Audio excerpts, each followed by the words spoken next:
Yo, back away! Back away! Back away! Daniel, back up. What the fuck you think you're obstructing right now? Back, no, there's no obstruction. Obstruction has to be physical. So this portion of the parking lot, it looks like it's part of them too. Yeah, but this is a whole other entity. Yeah. This is somebody else. This isn't what called out you. It was the bank. Right. So I'm good right here. Yeah.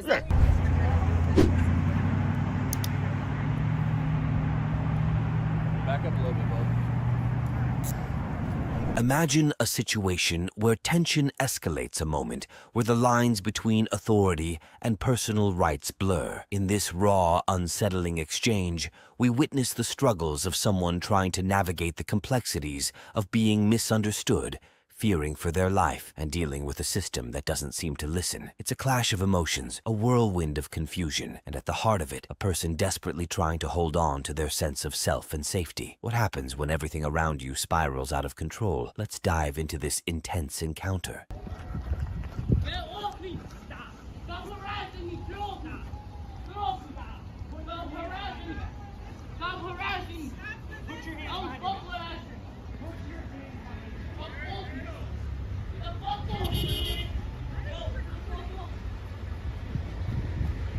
Get on your stuff now! Yo, this is harassment! Put your hands behind your back! I want to harass me!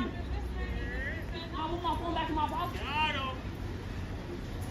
Stop pulling my pants! Stop pulling my fucking pants!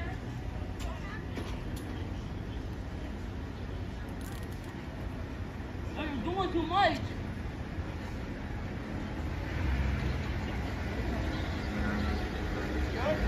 No, I'm not! It's gonna be harassing my ass! Why are you fighting? Why are you harassing me? Alright, you shit! You're getting my business shit! I'm hearing that you fucking okay! I'm trying to tell you, let me drop it. You over here swinging me around. I'm trying to tell you, let me drop it. I told you you were detained. And I was trying to tell you I was gonna drop it. I was trying to drop it for you, but you keep over here swinging me around and shit. Like the fuck? Get your supervisor out here right now. I don't care. Get your fucking supervisor out here right now. Right fucking now. Get your supervisor. No, fuck no. Fuck no. Fuck no. No, bitch, no. Right now you're under arrest, okay? For what? For larceny. How? I didn't do shit. I didn't even do shit. Can I get a card in front of that? Yo, what the fuck? Get the fuck off me. Y'all dead out here by my lawyer too. I don't know where the knife was. It's over there. On the fucking ground by the fucking plant. Like I put it. You like you over here swinging me around. I'm trying to tell you I got a knife in my hand so you don't get hurt. And you over here swinging me around. I'm trying to tell you, let me drop the knife, but you over here swinging me around for no fucking reason. I had no part in what they was fucking doing.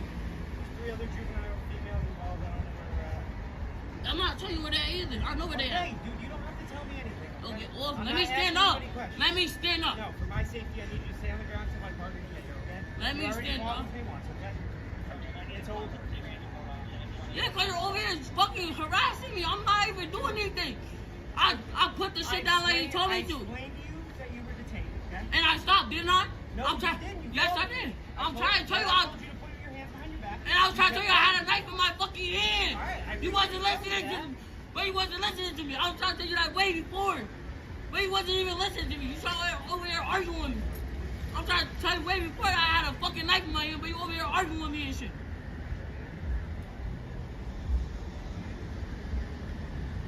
Ben was trying, when you first walked on me, I was putting it away so you don't get fucking hurt.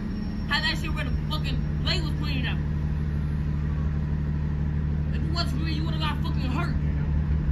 You would have got stabbed if I didn't switch the fucking blade around. Stop recording! You don't need to be recording. They can record. I can record.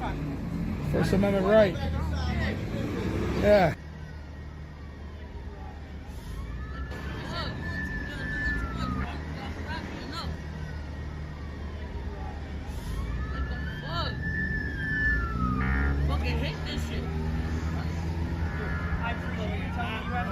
I was trying to tell you.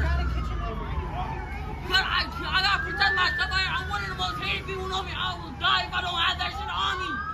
That's what y'all don't understand. I could die out here. Like they were after me right now. They really want to kill me. So everywhere I walk, people are fucking like me.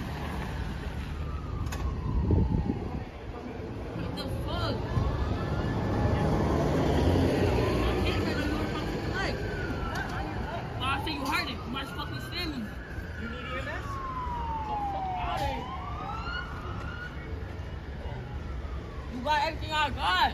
I'm not gonna take your word for that. I at least want my phone. That's the only thing. My phone in my house. I want those two things on me. I want those shit on me.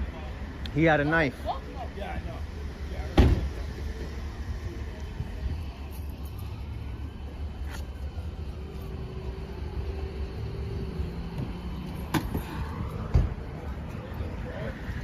Yeah.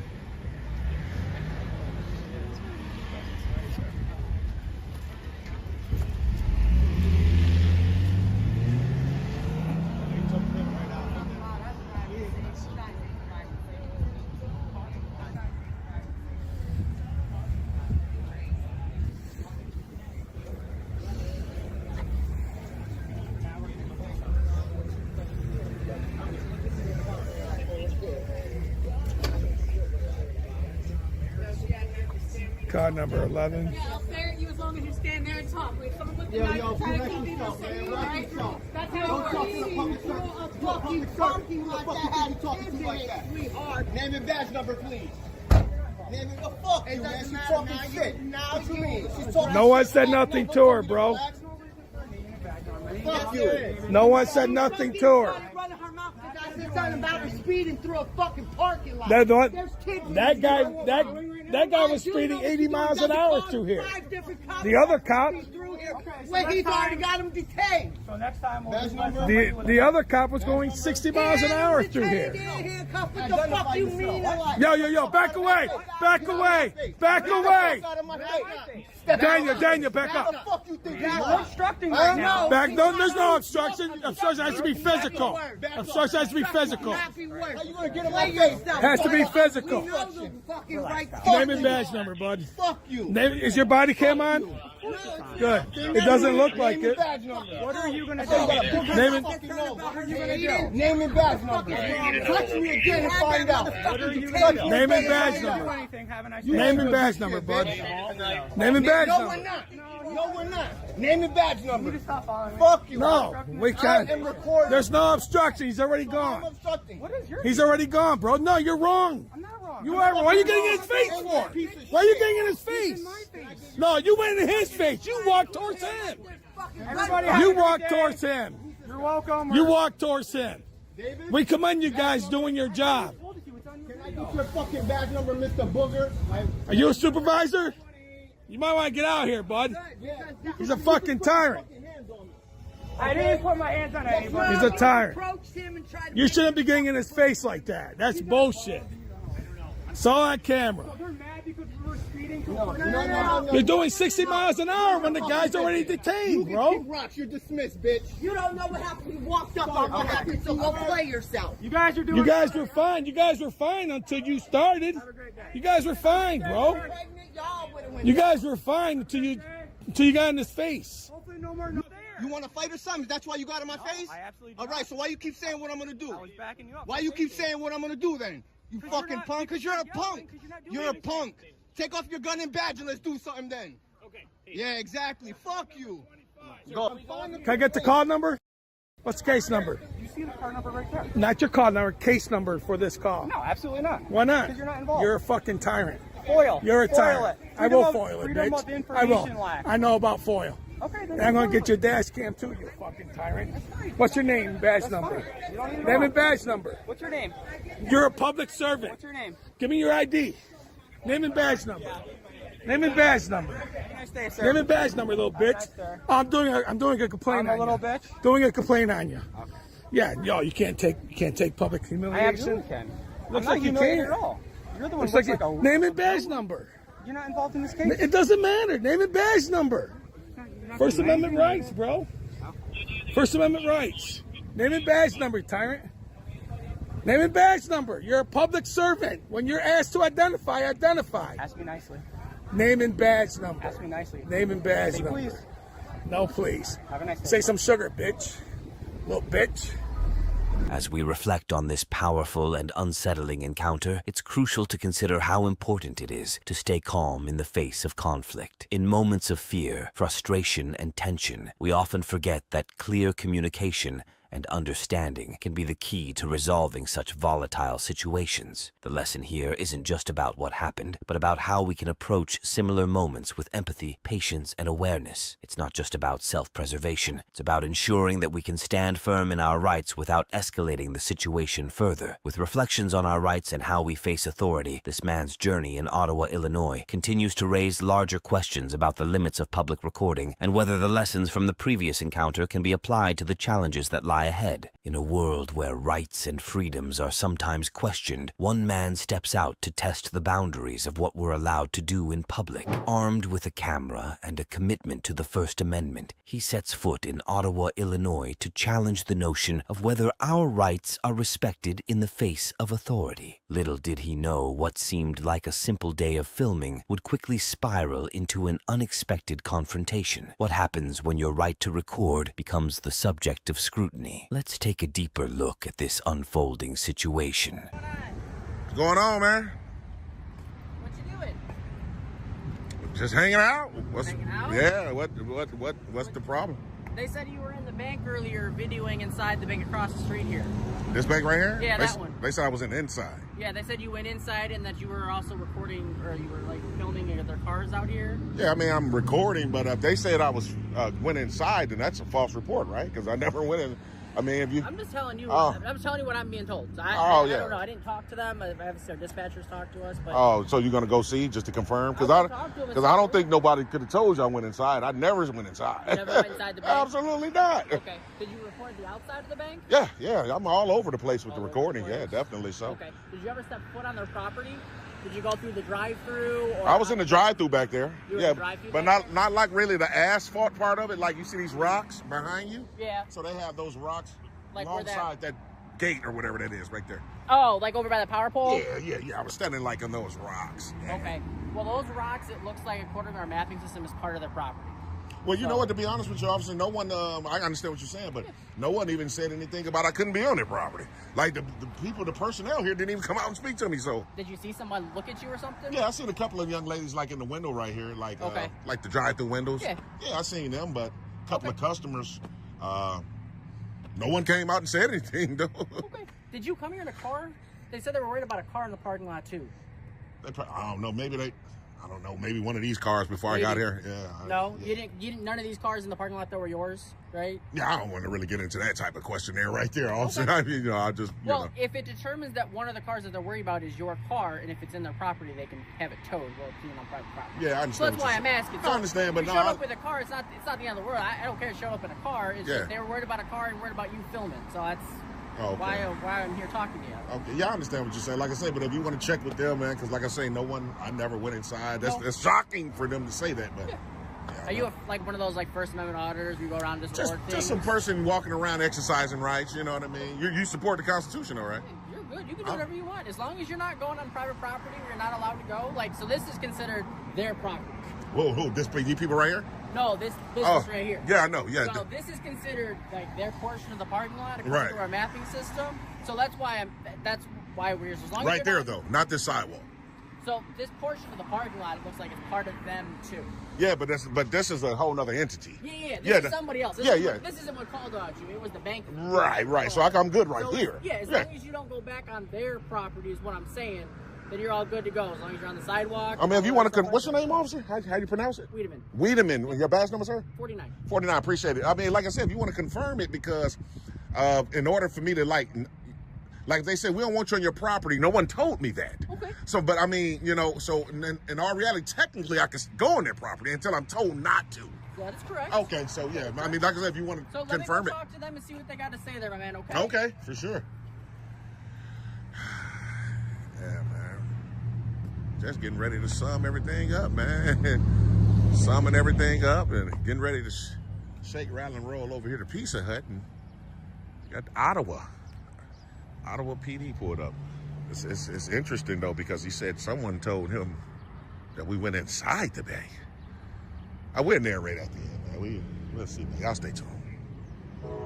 Been quite some time, TTA family. He's still sitting there waiting for him to come back out, man. It's been at least a good 15 minutes, man. Just waiting to see. Look how he parked too, TTA, man. Look. entitlement, man. They can do whatever they want, I guess, right? But yeah, we still hanging on in there, waiting for them to come out, man. See what type of lies, extra ones, they came up with, man. So y'all stay tuned. We can see them right there through that window, TTA fam. Yeah, that's him. Definitely him. Doing a lot of hand and arm gesture movements, and hopefully he's in there educating them, man. Quite some time, though. It's about been 20 minutes now, man. Definitely. But we gonna see, though. We gonna see what he say, man. Y'all stay tuned.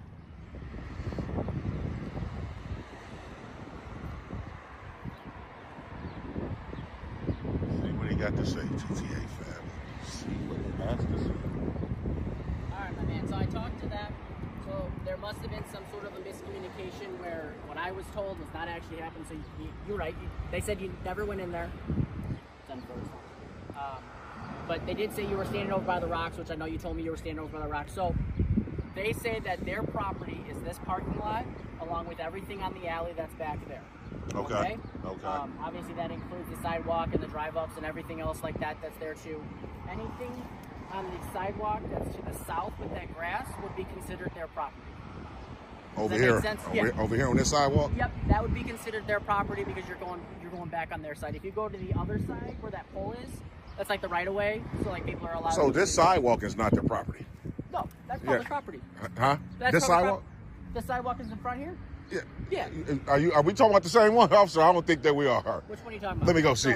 Yeah, because I don't think. Let me see. Because okay, so obviously they saying these bushes and rocks and things. Yep. Okay, cool. I probably can go for that with the flagpole and everything right there. But this sidewalk, this ain't their property. No, this is public property. Oh, okay. I thought you were saying this was. What I'm saying is, you see the parking sign there? Parking. Okay, I see the parking sign. Anything on that south side of that sidewalk towards that parking sign where the light poles are and the bushes. Right. Of course, but not the sidewalk itself. Yep, not right. the sidewalk itself, okay. And then obviously not anything to your right here. All that's like called the right of way, so it's the berm, so people can go there. Public easement. Yeah, it's like right. it's the people that they have the utility companies that come out. They're able to kind of go through and do the utility stuff. Right. But we can stand here though. Yeah. Oh, right, for sure. Yeah. So that's what I'm saying. So they did admit that I didn't go in because I'm about to say that's like a false report, man. Well, getting into I was that. telling them, so I get information from somebody else. Dispatch. And there's 3 of them that tell me the information. So if one person gets one piece and another person gets another piece, I don't get the full story. Right. So sometimes it's misconstrued the way that it comes out. Right. So that's why I said I will talk to them. But they, just like you said, that you never went in there. Right. No, their main concern was just me filming. Yeah. But did you educate them on our First Amendment right to record? I told them that you're allowed to record as long as Because you was in there quite some time, officer. What's that? I said you was in there quite some time, like you was trying to break it down to them. So they are upset because obviously with them being a bank, people like to scope out banks to figure out the best way to rob them and stuff like that. So that's what their concern was with you filming. Oh, I explained to them, you're one of those First Amendment auditors. You go around and just film things as long as you're on the public way and or on somebody's property that doesn't want you to go, like the dental lab here. Yeah. As long as they don't say, hey, we want this gentleman taken off our property, which I feel like if we showed up and they said, hey, the dental lab wants you to go. Of course I feel I like would. you lose. Of course I feel like would. you wouldn't be a problem, right? I definitely would. So as long as you abide by those and you don't go back on their property, we won't have any more issues. Yeah, it's all good, man. Okay. Is your partner here? Yeah. Oh, okay. We were on calls for a while. Really? He looked like he's sleep. Officer, you look sleepy, man. He walking up with his hat on too.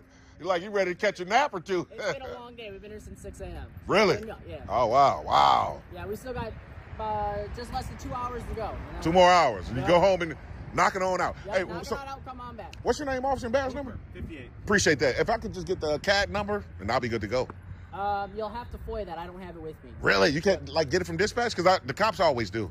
You want a copy of it? Not the copy, just the numbers, just the CAD numbers. Yeah, if you could just jot it down. Yeah. I'm going to yell it to you. Can you remember? Are you recording? Can you write it? I'll yell it right to your phone, not yell it.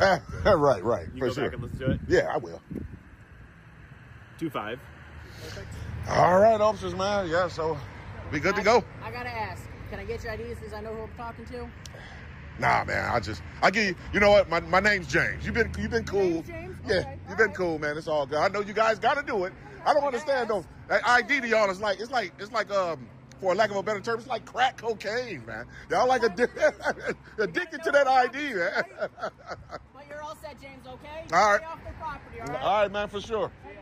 Yep. As the encounter comes to a close, we're left with one key takeaway: the importance of understanding and asserting our rights in the face of uncertainty. Even when misunderstandings arise or when authority challenges your actions, it's vital to remain calm, stay informed, and stand firm in your beliefs. This interaction serves as a reminder that while exercising our rights might not always be smooth, it's the responsibility of both the public and authorities to navigate these moments with respect and understanding. What do you do when your freedoms are questioned? It's up to each of us to respond with knowledge and resolve. With this in mind, we now turn to a new and unsettling encounter in Jacksonville, Florida, where the clash between personal rights and authority unfolds in a tense confrontation. What starts as a routine First Amendment audit quickly escalates, raising difficult questions about when authority is truly justified and when it crosses the line. In a world where personal rights and authority often collide, this unsettling encounter unfolds in the heart of Jacksonville, Florida. What starts as a routine First Amendment audit turns into a tense confrontation when a woman is suddenly detained without clear cause. As the situation spirals, the question remains: when is authority truly justified and when does it cross the line? The tension between personal freedom and law enforcement is palpable, and the outcome is far from predictable. Let's dive into this controversial moment and see where it leads. What's going on, guys? Auditing America. We're in Jacksonville, Florida. We're doing a First Amendment audit. Shout outs to Oath Reaper. He's out here with us today. See if they respect our rights. I ain't telling you again, man. I'm not telling you again. Back up. Yeah, please do. This is Stop backing up. Stop backing up.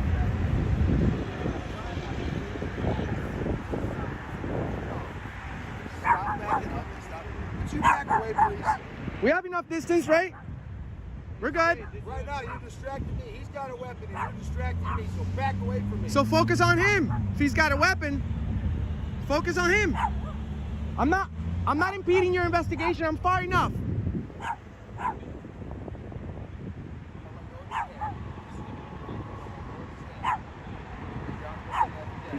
This guy's got a puppy in his bag. Yeah, let's just make it easy. Let's just make it easy. When you're done, pick it back up.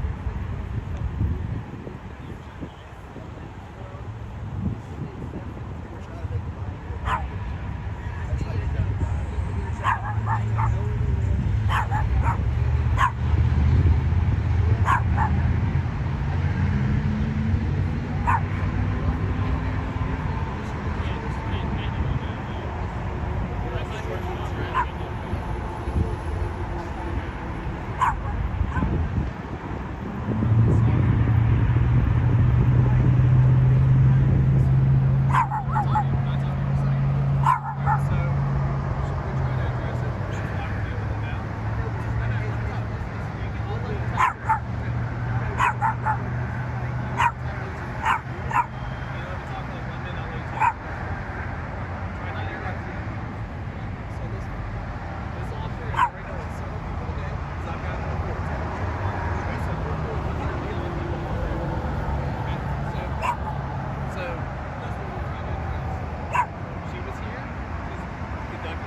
Oh, they're harassing the homeless.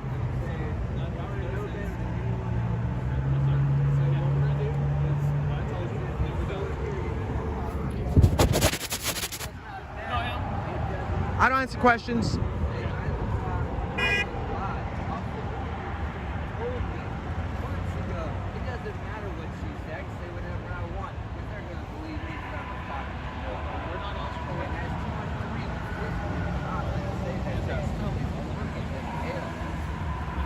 I've been through everywhere else.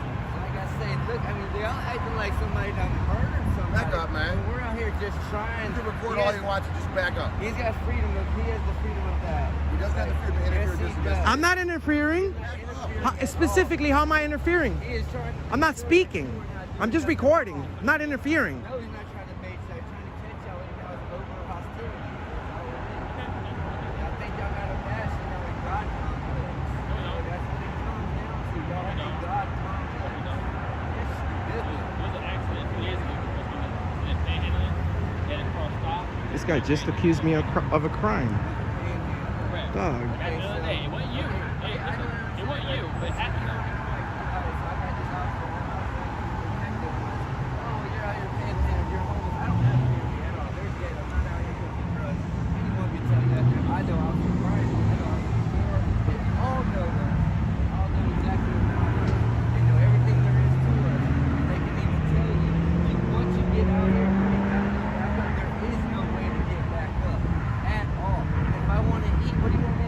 Rob a store so big what Officer Lawrence is, yeah, I want you to go rob a store so big they're gonna put your ass in jail because then the court gets $500 in court costs.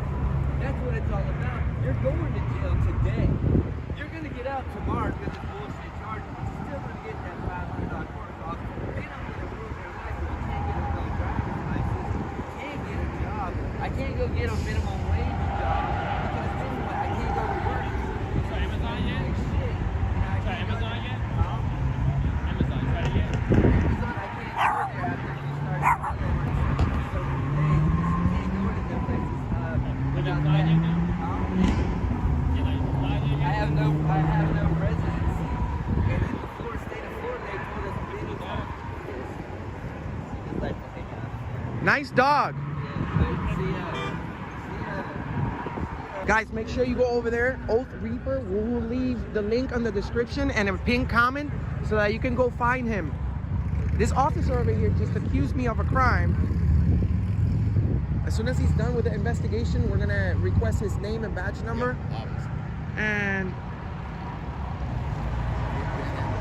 we're gonna see why he accused me of a crime.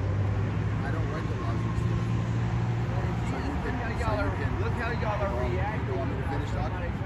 I'm not going up and asking each person in this car, hey man, can you give me money? Can you give me money? No, I'm standing there, and if they want to feel the kindness out of their heart to give me money because I am in a situation. I don't have hands. He has the right to stand here all day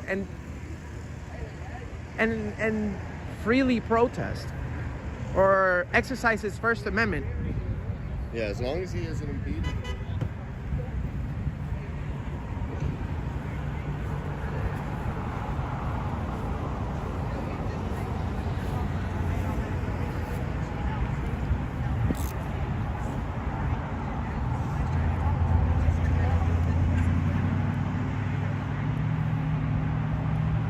Back up a little bit, bud.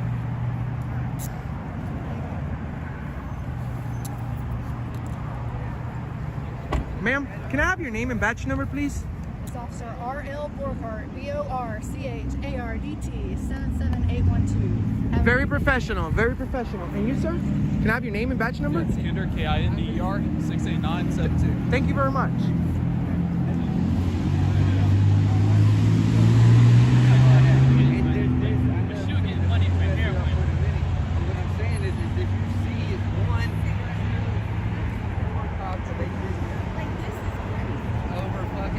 Hey man, be about your day, bro. You don't have to discuss your day. I don't want to interfere, but you seem like you have done nothing wrong. Why don't you go have a beer on my name? Here you go.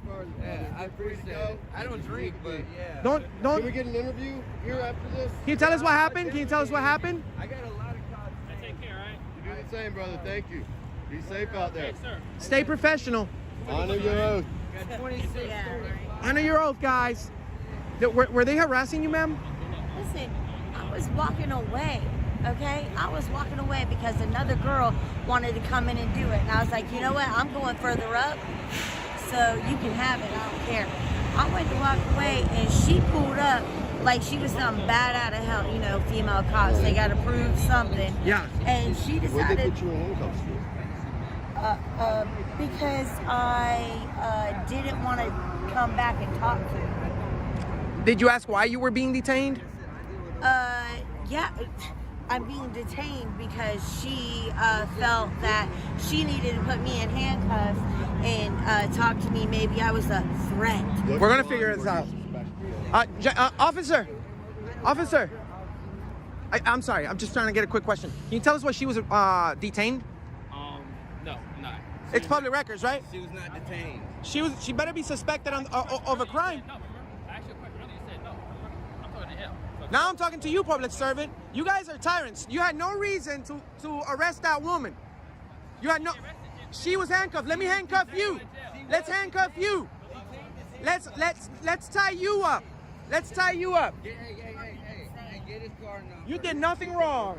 They just, what? You guys? They say you guys are panhandling or something? They didn't even see. They didn't even see a sign. Anything. They didn't didn't give see them a a sign. fine. Nothing. They didn't see They a were doing sign. it was straight They harassment. saw me talking to another girl. Straight harassment. Did they demand ID from both of you? No. They never got your ID? Oh, they violated your rights, my friend. You were illegally detained because you've done nothing wrong. Standing right over there, and he just seen me walking away, and he pulled up on me, and he said, "It doesn't." I said, "What do you see?" He said, "I said you were panhandling." He said, "No." I said, "I was not. I was over there." What do you mean I was over there? He's like, "Well, it doesn't matter what you say. It's what I say. I'm the cops. Yes. You're still going to jail tonight, and you're still gonna have $300 court costs." As this tense moment finally comes to an end, we're reminded of the vital importance of understanding our rights and the responsibilities that come with exercising them. The lines between lawful authority and personal freedoms can sometimes blur, leading to confusion and even conflict. But the real lesson here is that knowledge is power. Knowing your rights can protect you when the unexpected happens. It's a reminder that we must remain vigilant and assertive, ensuring that no one's rights are trampled upon regardless of the circumstances. Yeah, it's her Katie. I apologize. It fell Get on out. your knees. Put your hands behind your back. Sir? What the fuck are you doing? Sir. Let go of my phone, man. Sam! Whatsoever to serve you in your investigation. No, I'm not. Hindering is a physical act. No. I have a right to do that. It's First Amendment right. It doesn't matter what people complain. People make complaints a lot because they're wrong.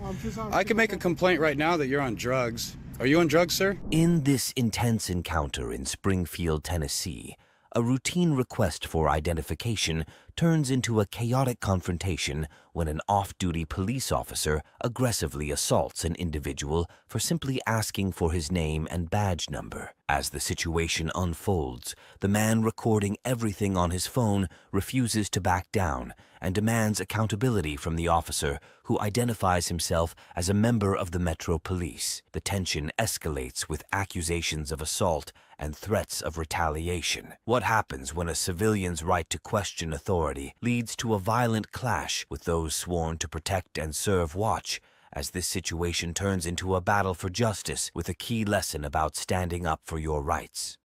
Stop. Yeah, it's her Katie. I apologize. It fell out. Get on your knees. Put your hands behind your back. Sir? What the fuck are you doing? Sir. Let go of my phone, man. Sam! Take my phone. What are you doing? Hey, we're homeless. Get back! Get off me! Hey, we're homeless. You ain't a cop, man. And we're just walking. Show me your badge. We're just walking across. What the fuck, man? I didn't do nothing. All I did was fucking ask your name and badge Am I gonna have a number. problem with you? No. You smashed my fucking phone, Okay, man. calm down. Calm down. Can we please just walk off? Can you please let me the fuck off? No, stop. No, get the fuck off me, man. Stop. Give me my phone. Give me my phone. Take your phone. Please Listen to me. stop. We're just trying to walk across. The fuck is wrong with you, dude? Jamal, let's just go. Stop, don't go. Stop. Let's just go. Stop. Look, we're just trying to walk. I'm not being detained by you. Doesn't get hit. Yes, we're just trying to walk across. Get out of the road so your kid doesn't get hit. We're just trying to walk across. Guys, please. We're just trying. Fuck you. You assaulted me, dude, and it's on video. shower. Stop. No. We tried that. Okay. Call the cops. They're not going to do nothing. Because I didn't do nothing wrong. You assaulted me. I need an officer at 400. Yes, I was assaulted. You get the buggy. Okay. I don't want your dad to go to jail either, so stop. Get in the buggy. Come on. It's okay. It's okay. See what you're doing to my daughter, dude? You fucking tyrant piece of shit. We're just trying to let you come. He's being very disruptive. Oh, because he just attacked me. Come here. I have it on video. Stay out of it. Jeremiah, stop. Jeremiah, just stop. It's not worth it. Let's just go. My name's William. Oh my God. William is his name. Thoroughgood. I'm just trying to watch the drug. Get the fuck away from me. Stay away from me. I would just like to watch the program. No, we're leaving. No, you're not going You're anywhere. not a cop to detain me. Wait for the police officers. You are not a cop. Hey, he's trying to kidnap me. Help! Yeah, Help! He's trying to say I'm trying to kidnap him now. He's trying to hold me against my will.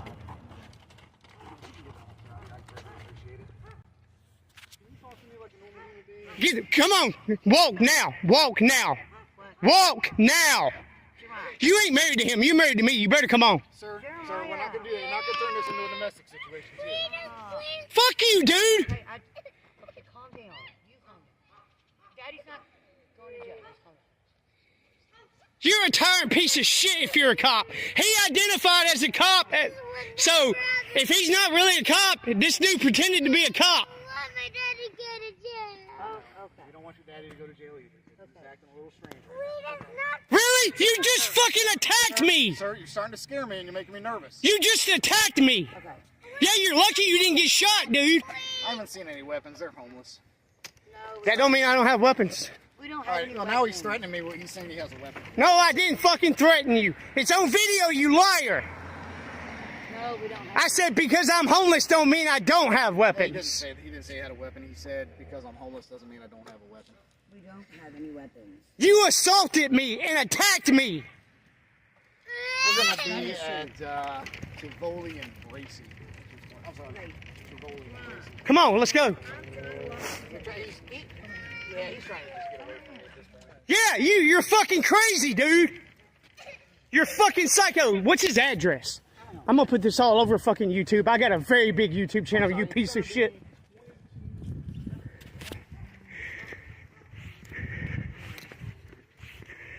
Let's get his plate numbers on his truck.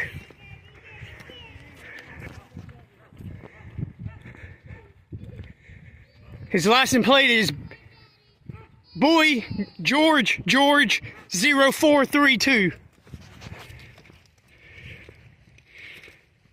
You're going to jail, dude. Yeah. Jeremiah Payne is my fucking name. Tell them. They know who I am. And they know what I do. You're going to jail, bitch. Yeah, white male. My name's Jeremiah Payne.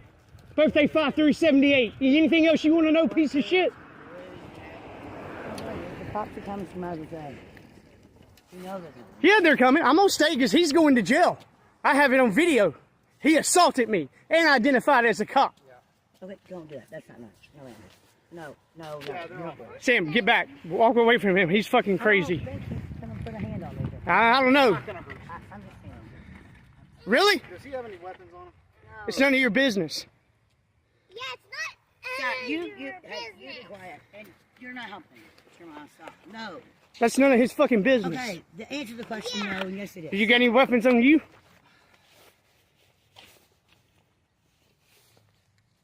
You went from a bag of trash to a I know. bunch of money. Yeah. Which wasn't a bag of trash, was a bag of candy. I mean, Yeah, all because I pulled my camera out and asked your name. You fucking assault me. I'm sorry, I can't hear the dispatcher. Then you fucking go back to your house and leave me and my family alone. All right, look, can you just talk to me like a normal human? No, dude, you fucking attacked me. You're going to jail. What were you asking me? you know. What were you asking me, dispatcher? Hey. He's got a wife and a child with him. This guy just assaulted me. Saying I assaulted him. It's on video. Okay, calm down, dude. You don't have to. Don't walk towards me, man. Get up here. Don't walk towards me, man. Okay, just sit right there. Yeah, Punch you out of the road. Oh, you're gonna be famous, dude. We were just trying to walk to the grocery store. Just toddler. I'm 5 years old. Just gotta be quiet. We were just trying to walk to the grocery. They're just pushing a shopping cart through the air, and I confronted them for throwing trash in my yard. She dropped it. She didn't throw it. Okay, well, she dropped trash in my yard. It wasn't trash. It was Skylar's candy. I didn't even mean to drop it. We were just trying to walk to the store. High five. High five, sweetheart. Okay, there you go. Good job. That's one nice. You're about to watch him get put in handcuffs, Skylar. Like he just threw me to the ground and put his knee in my chest. Handcuffs on me right now, I'd be putting you in handcuffs. No, you fucking wouldn't. No, you wouldn't.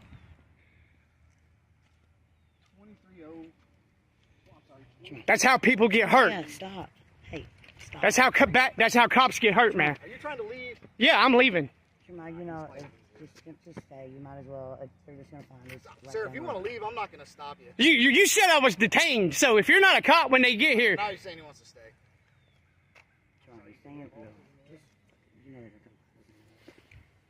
Oh, I'm not gonna run from him. I didn't do nothing wrong. He did.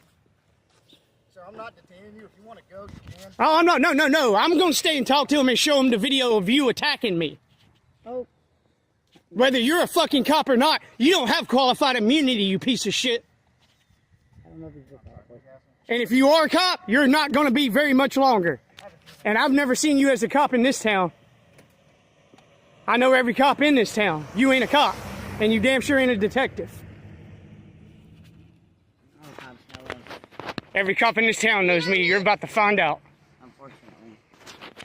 I mean, no, they unfortunately know all that's because they know where I'm at. Police! Police! No, they know me because I'm a First and Second Amendment auditor. No, he's claiming he was. I'm shouting for the police. Huh? I'm shouting for the police. Let's get out of the road. Let's get over. Call the police from your phone, Sam. I don't need to call the police if he's talking to the police. How many people need to talk to the police? That's good. Sorry, but I ain't claiming it. They'll see the video. I'm just saying if he's on the phone with them, why do I need to call him? Where do y'all live? It's none of your business. At the Dude, shut up. It's none of his business where we live. Why? Why? So you can fucking come in the middle of the night and do something crazy? Jeremiah, just take a breath with me. Why? So you can come in the middle of the night and do something crazy to my family? No, I'm not gonna come in. You just can't. You just attacked me and you don't even. Jeremiah, let's be reasonable. Dude, you went beyond reasonable when you fucking threw me to the ground, put your knee in my chest, and told me you was a cop and I was under arrest. Okay, all right. I don't see it. No, not yet. Daddy, give Yeah, I him see a it. high All five. right, thank you. I gave him a high five. All right, thanks. Bye-bye. Daddy, I gave him high five. Yeah, I don't know if he's a cop or not.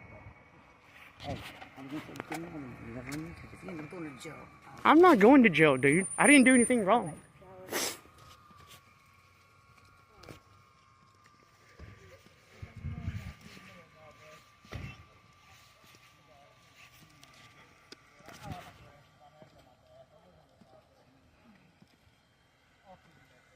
Forged me, threw me down on the ground, put his knee in my throat, literally had me down on the ground. Yeah, that is true. All because I asked for his name and badge number. Daddy Penn said he was going to have him arrested and taken to jail, and I'm like... So I want to press charges on him. I have it on video. Really Would you like to see it? And I don't think you can... Yes, sir. I don't know if you can really arrest him. You should put your hands on Just him. because he's a cop, he don't have qualified immunity. Keep your hands to yourself. Mull over. Grab our stuff. Skylar, stand here, Daddy. No. Daddy, stand. And you should let him know who I am. Daddy. He's about to be famous. Hey, you stand here. Can you watch her for a second? Yeah, stand right here, baby. Let me get that.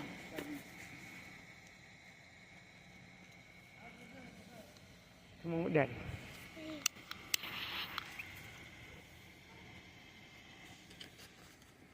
You're way white. Come on, get up. Yeah. You're way white. I know, baby. I know. Could you breathe? Could you breathe? No, it was hard to breathe. He had all his body weight in my throat, choking me out. Were you gonna pass out?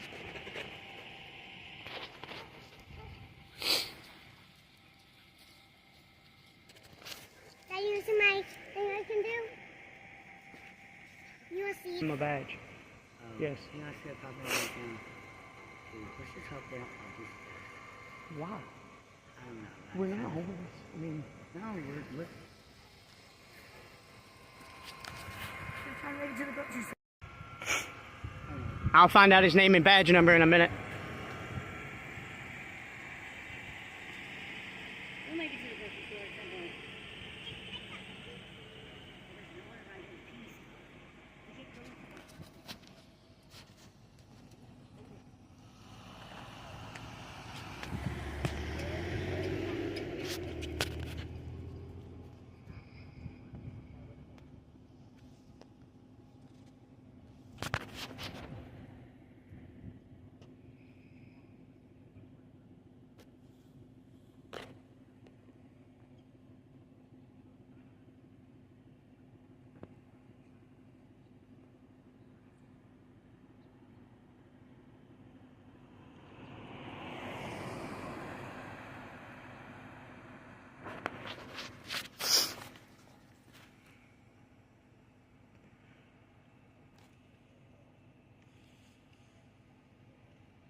This is where he lives, everybody. Springfield, Tennessee, off of Eagle Lane.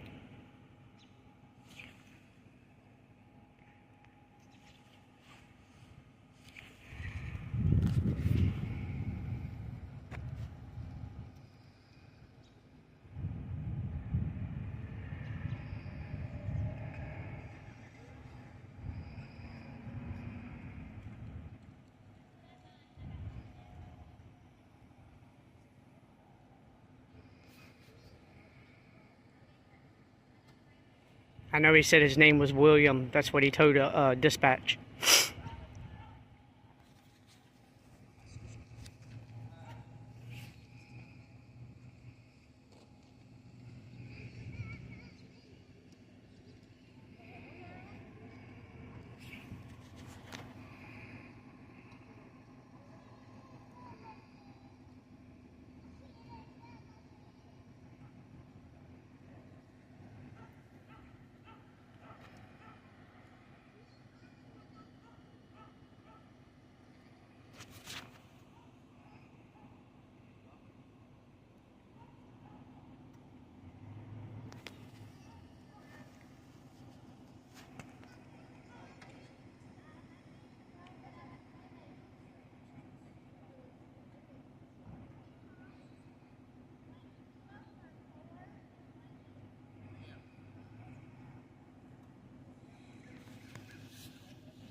If he speaks with you for a moment? As long as you stand here while he does. Yes, sir, of course.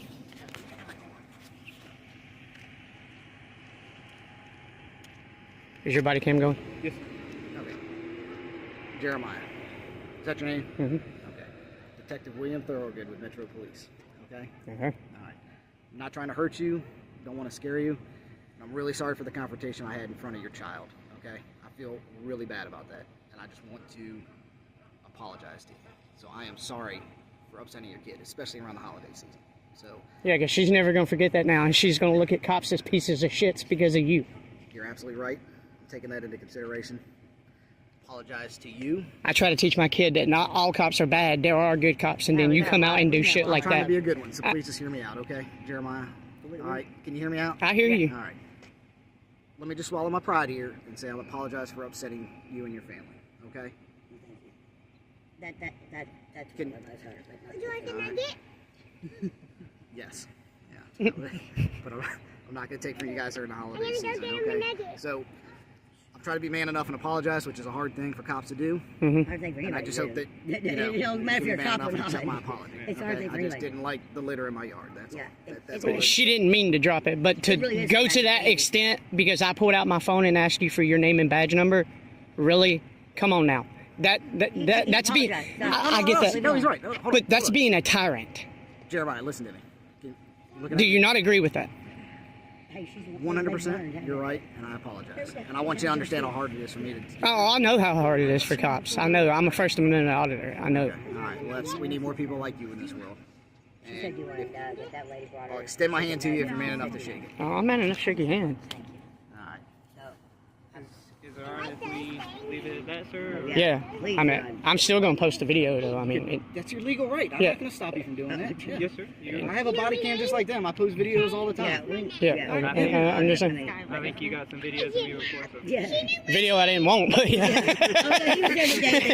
But Yeah. I was there for you. Yeah. We're still looking for him. They know your name. Are you? I don't know if that's true or not. I mean, he works right there at Waffle House. I've told several officers that. He's in there every afternoon. We went there that day and we couldn't find I know he went into the freezer probably. Because the boss woman there, Valerie, she will protect them and tell them to do that. Well, Yeah. we're gonna get him. Okay. I hope you do. I hope Yeah, you I do. really hope you get that dude. That's a totally different conversation. Okay. Let's go to the grocery store and get food. That's where we were going. That's where we were headed. Was the You grocery good with everything, sir? Yeah, I'm good. For the record, you're Brown, 742, 713 Giantonio. Gentonio. Okay. Thank you. Yeah. All right. Appreciate it. All right. I really do, brother. All right, man. Come see me when they leave, okay? We'll talk. All right, man. Well, thank you. Thanks, man. Y'all be safe.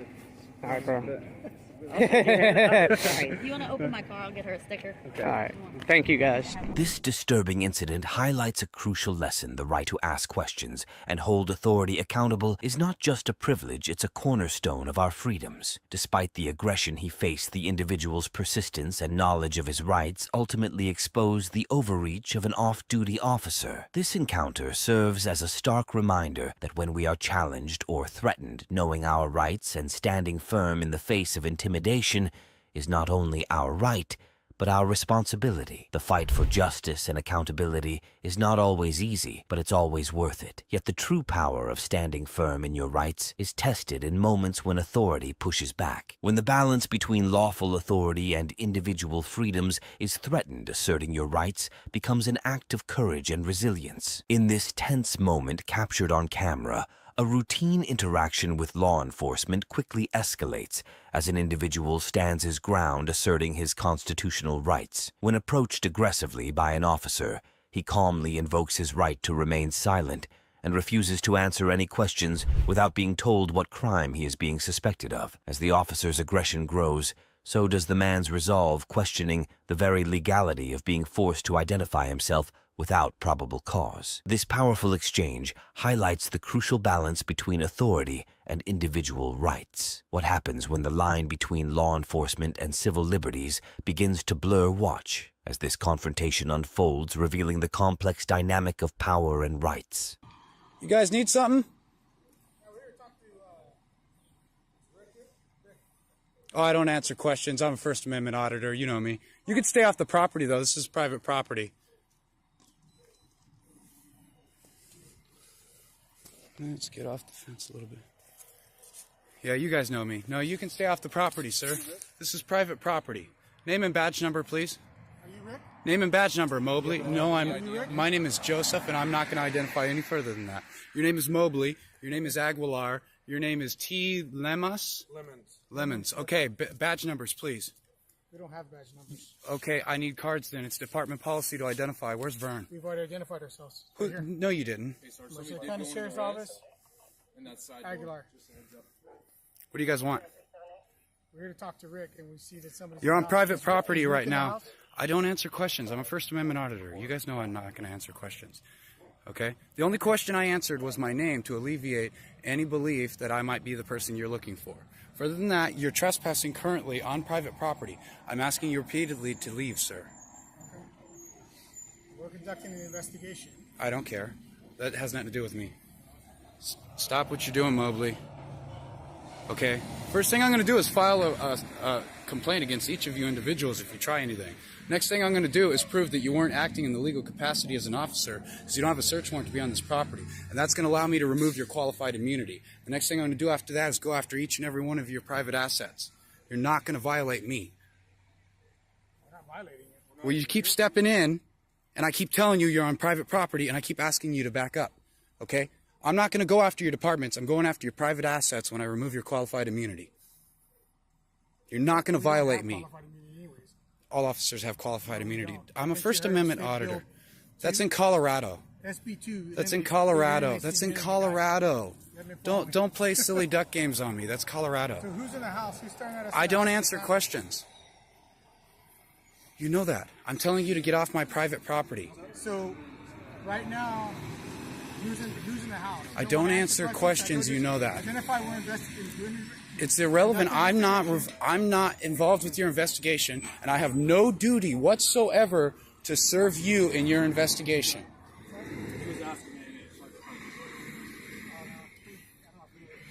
I have no duty whatsoever to serve you in your investigation. No, I'm not. Hindering is a physical act. No. Keep eyes on that window. I got it.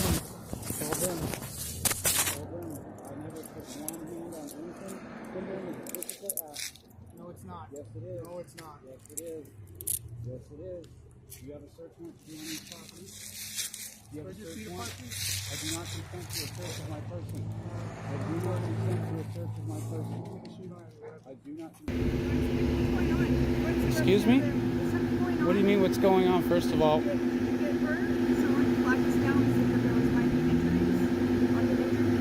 I'm not injured at the moment. As far as I know, I need to see a doctor if I, to know if I'm injured. Am I allowed to?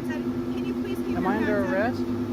You're on camera, by the way. That's great. You're on Am I under arrest? No, I just got Name called and badge to number, call. please. Where's that Adam? Name and badge number, please. I put more, but not. Name and badge number, please. You'll get that in a second. I have a right to your name and badge number. It's department My policy. investigation. I will answer my. I will answer your down. question. We're on our way to Walmart. Okay, we're on our way to Walmart because of a disturbance. Yes. Okay, so then someone I'm just aware. said, "Hey, these people might be involved." So I don't know what's going on. I wanted to make sure you're safe. I'm Okay? safe. Okay, Name and badge number, please. I'll give that to you. Name and badge number, 1190 West please. Hollywood. Name and badge number, please, ma'am. You'll get that in a moment. I have a right to it. Okay. It's department policy to Yeah, identify. and I'm not done with my investigation, sir. It doesn't mean you don't have to identify. Yeah, how about you identify you? I'm Officer Rios, 198. I have a First Amendment right to be filming. I have a Fourth Amendment right to be secure in my papers and not to identify So to you don't you. want to give me your information then? Not unless you suspect me of committing a crime, in which case I would like to know what is your. I've given you. I'm 198. What is your? Officer Rios. Thank you. I explained to Okay. you got a call What to is? Walmart. But what of gives a you reasonable, disturbance. articulable suspicion of a? Okay, can you please keep your hands out of your pocket, Am I sir? detained, ma'am? Keep your hands out Am of I your pocket, detained? sir. Am I detained? Yes, actually you are. Okay. Can I ask what crime you suspect me of I'm not committing? going to get in this battle Is a with you, sir. disturbance a Do you need suspicion? any help? Do you need any help? No, I Have you don't. been injured? No, I don't Did you need your just help. leave, Walmart. I don't need to answer your questions. I'm asking you a simple question. Is a disturbance a felony or misdemeanor? Depends on what kind, sir. Can you answer my question? Can you answer my question? Yeah, actually it can be. There's varying states. Okay, tell me what state would be a felony. There's felony and there's misdemeanor. Tell me what state would be felony. We just got a call of a potential incident over there. And was it felony or someone- misdemeanor?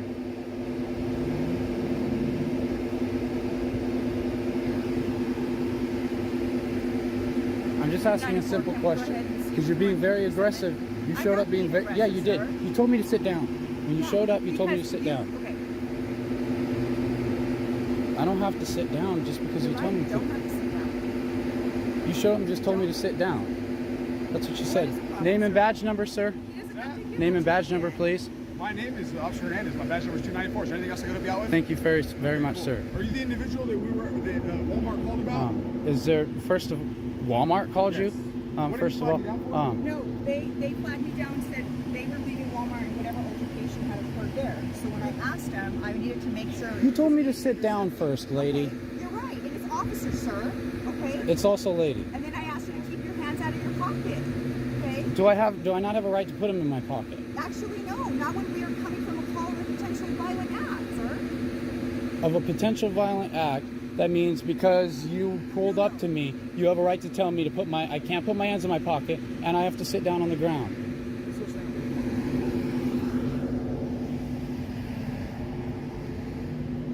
So here's the thing: is we got a call to Walmart saying that there was a uncooperative reporting party that said that their hand was cut and was fighting with security. Fighting with security? Verbally fighting or whatever it may be. That's what I'm saying. So did you? Well, is that you, based on the way I was approached, I choose to invoke my Fourth Amendment right to our Fifth Amendment right to remain silent. Fifth Amendment right to remain silent. I'm a little agitated. She came up to me very aggressively, jumped out very aggressively, almost as if she wanted to come right at me and assault me. And then she tells me to sit down. I'm sorry that Well, I have it on camera, sir. Do you have a reasonable, articulable suspicion of a crime to expect me to identify and violate my... And can you please keep your hands out of your pocket, sir? Okay, how about this? I will take everything out of my pocket so it makes you feel more comfortable. Thank you. And I'll put it in this other pocket here. So it's not in there. I understand that you have a risk of danger, but I also have rights, ma'am. And I do want to put my hand in my pocket at the moment. Very well, sir. I don't think that's an issue. All I'm asking is the reasonable, articulable suspicion of a I crime. already told you that. What crime? I told you. What crime? We told you why we were on our way to the call. I would have been much more cooperative if you weren't very aggressive with me when you pulled up. Okay. Did I not pull over? Actually, when I pulled up, I was trying to give the address to the location, sir. I didn't know any of that. All I know is I seen what appeared to be you honking, and I pulled over. Actually, I never honked. Well, I didn't know who honked. I just pulled over because I heard honking. Yeah. Yes, someone honked. I have it on. I know what it was. It was the people who honked at me. Well, regardless, when it started, I was very cooperative. I pulled over. Okay? Yeah. You came up very aggressive to me. Okay. That changes how I feel about the situation now. Now I want to invoke my rights because I feel like you're immediately not on my side. You're immediately not even willing to hear anything I'm saying. I'm just immediately a criminal in your eyes. You pulled up without identifying me at all, just like, this dude's guilty. I'm sorry you felt I thought I was innocent until proven guilty. All of a sudden, I'm sitting down on the ground with an aggressive officer getting right in my face. I'm an officer. I don't have to identify you right now. It's not department policy to identify when asked. It's department policy to identify after the whole event is over, ma'am, when I'm not filming you with the camera. No, that's not the case. Okay. That is not department policy. I'm not going to argue with you. Very If good you at have what I more do in information- this. If you have more information you'd like to share, I'm open to hear it.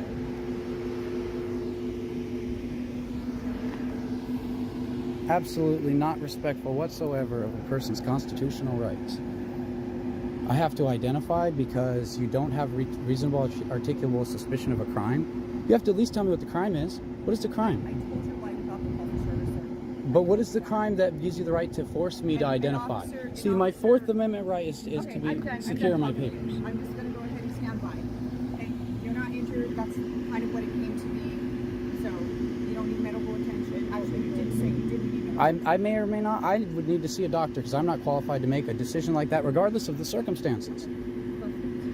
I'm not a doctor. All I know is I'm being aggressively spoken to like right off the bat without you knowing anything. You just came right at me. I'm sorry you felt that way. Sir? I'm wondering where this is. It's coming close to 7 minutes and 29 seconds, and 15 minutes is the maximum amount of time you can detain someone in even a traffic stop without reasonable articulable suspicion of a crime where it's beyond violating my constitutional rights, ma'am. Did anything happen involving you when you were injured at Walmart at all? I really don't want to answer questions to you at all now because you made me feel... I really don't want to answer questions to you at all now because you make me feel uncomfortable and you make me feel like a victim of the police department. A victim, sir. You make me feel like a victim of the police department at the moment. Officer who's in command here is on his way. Okay. So we'll be able to talk to him, okay? Okay. This interaction is a critical reminder of the importance of knowing and asserting your rights, especially when faced with overreach from law enforcement. While the officer insisted on his authority, the individual stood firm, questioning the officer's actions and demanding clarity on what crime he was suspected of. The lesson here is clear: when your rights are being tested, it's essential to stay calm, be respectful, and invoke the protections that are guaranteed by the Constitution. This incident shows how important it is to understand when and why authorities can and cannot make demands of you. Know your rights, stay vigilant, and stand up for justice. Yet standing firm in the face of authority often takes more than just knowing your rights. It requires the courage to challenge actions that are unlawful. In Merced, California, tensions rise as a man exercises his First Amendment rights to film in public, facing off against a local sheriff's deputy who appears unwilling to respect those rights. When the officer aggressively questions the photographer, accusing him of suspicious behavior, without any clear cause, the photographer refuses to back down. Armed with knowledge of the law, he challenges the officer's actions, forcing the deputy to confront his own lack of understanding about constitutional rights. Watch as this tense encounter highlights the power of the public to hold law enforcement accountable, one video at a time. Whatever I please in public. Name and badge number, please. I don't got a badge number. You got a name? Espinoza. Thank you. I'm just doing whatever I please in public because it's a public space. Okay, so you're recording people's vehicles? Not people's vehicles, just the Yes, public, that's right. just the public building, as well as. Okay, there's no problem. But I was just got a complaint that you were actually looking into people's vehicles. No, just public property. All right. I have a right to do that. It's First Amendment right. It doesn't matter what people complain. People make complaints a lot because they're wrong. I can make a complaint right now that you're on drugs. Are you on drugs, sir? Are you? Would you mind disarming yourself for my safety? I've got no arms. I feel like I smell... Oh, no arms at all. Well, that's not very good for your guys' safety, but I feel like I smell marijuana. Have you been smoking marijuana, sir? Your eyes look glazed over, too. Have you been drinking? Have you? You're on duty, sir. Have you been drinking? Well, I'm not on duty. Well, you know, So if I were doing something, that would be not an issue. You're on duty drinking right now? Is that what you're saying? Are you drunk, sir?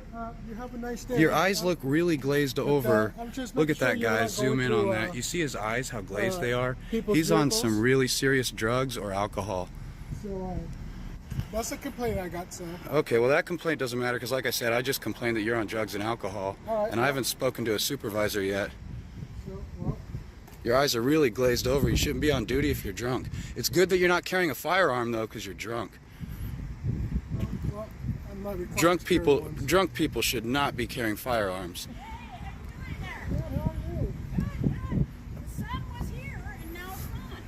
Well, it looks like it's gonna rain. I know, and it's not supposed to. Hi there. Hello, how are you? Oh, I was having a great day until this gentleman harassed me because of an illegitimate complaint. Oh, well, sorry about that. Yeah, well, It's always been helpful for me. I'm sure he is, but Merced County Sheriff's Office has unlawfully arrested me twice. The second one was retaliatory over here at the courthouse. And you guys have not been very good to me at all in this county. And I've grown up here. I've been born and raised. I've done a lot of good things for the county, going out of my way just to be right with people. And you guys chose to arrest me unlawfully for PC 148, which would be going physical and resisting an arrest or impeding an arrest. And I did no such thing. You know why your officer did that? Because he was upset with me for filming him, and I got that, proving that it was a retaliatory arrest. Your people here are dirtbags. They're going to learn constitutional rights. Yeah, I'm sorry about that, too. I don't know anything about that. I'm just like... Joseph Martinez Cop Watch, Cops Arrest Man for Backing Away. It's on YouTube. Please feel free to view that, as well as the Board of Supervisors getting together and having a private meeting in violation of the Brown Act and the Keegley Act. Or, I'm sorry, Bagley Act. They're having private meetings that are not made public. That's illegal. They are not allowed to make decisions behind the public's back. It must be made a public forum. They got together in Darren McDaniel's truck, labeled DB Mac on the license plate, which is also the name of his business as well, with his wife, where he acts as a bartender, which is probably why we have drunken officers here. We have a drunken bartending board of supervisor in Merced County. Yeah, I don't know anything about that. Oh, I'm highly educated. I've been paying attention. Well, and that's...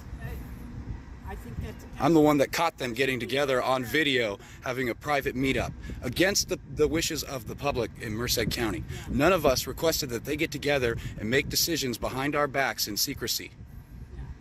And I like that you thought that was funny. You know, obviously we could tell by your glazed over eyes that you've been drinking. You came over here, accused me of it. And then you're laughing about the fact that the Board of Supervisors are making illegitimate, illegal decisions. None of their votes are legitimate if they're meeting in private. No, they don't. They answer to us. They answer to the public.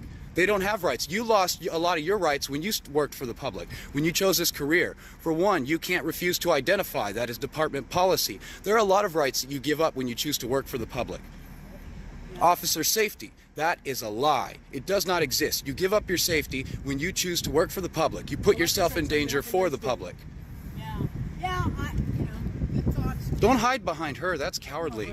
Oh, well, I'm on my way out. Oh yeah, you've been very fluffy. You've been very fluffy, and I'm aware I've been Italian. You, on the other hand, you're a coward. Try to hide behind the lady, come and accuse me of stuff because of an illegitimate complaint.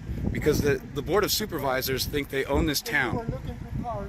Would it matter if I were? Would that be unlawful? Because I can view anything in the public with my eyes and record anything in the public with my eyes, right? Do you have an expectation to privacy in public? You don't know that because you don't know our constitutional rights. That's why I didn't waste my time trying to ask you to play the constitutional rights game. Because you sheriffs don't know a damn thing. You get 6 months of training, and then you're told you have the right to rule over life and death with a badge and a gun. Oh, I'm having a great day now. I'm going to go inside and film. It's journalistic purposes. It's not loitering. So you have a nice day.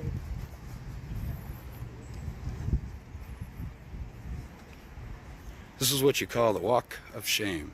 But that's only because he doesn't have a car to do the drive of shame.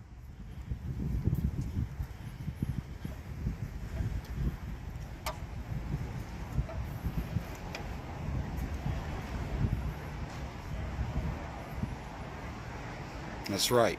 You be a good boy next time you approach me. You work for the public. I'm going to stand right here for now.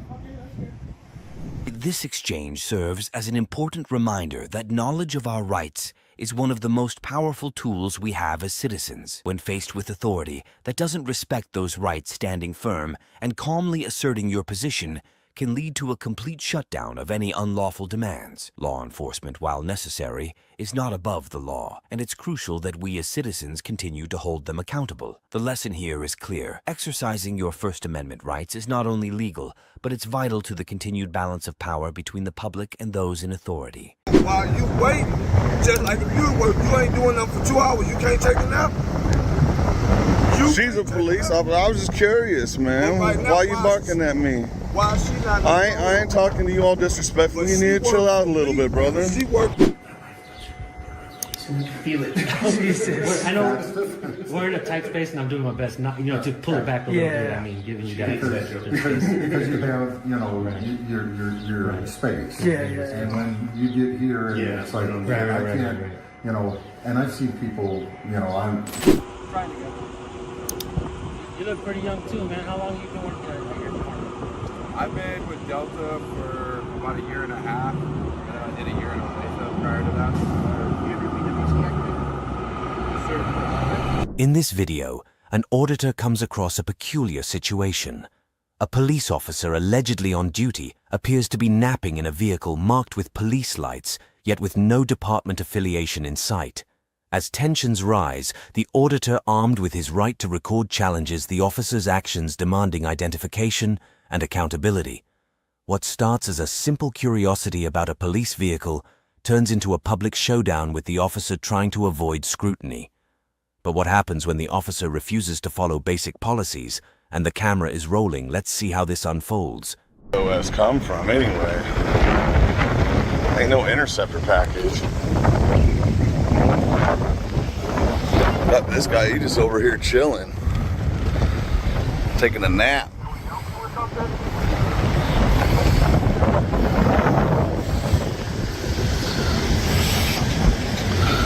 Where's this car even come from?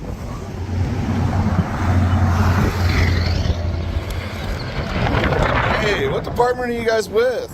I'm sorry? What department are you with? What department I'm with? What do ABS now help you?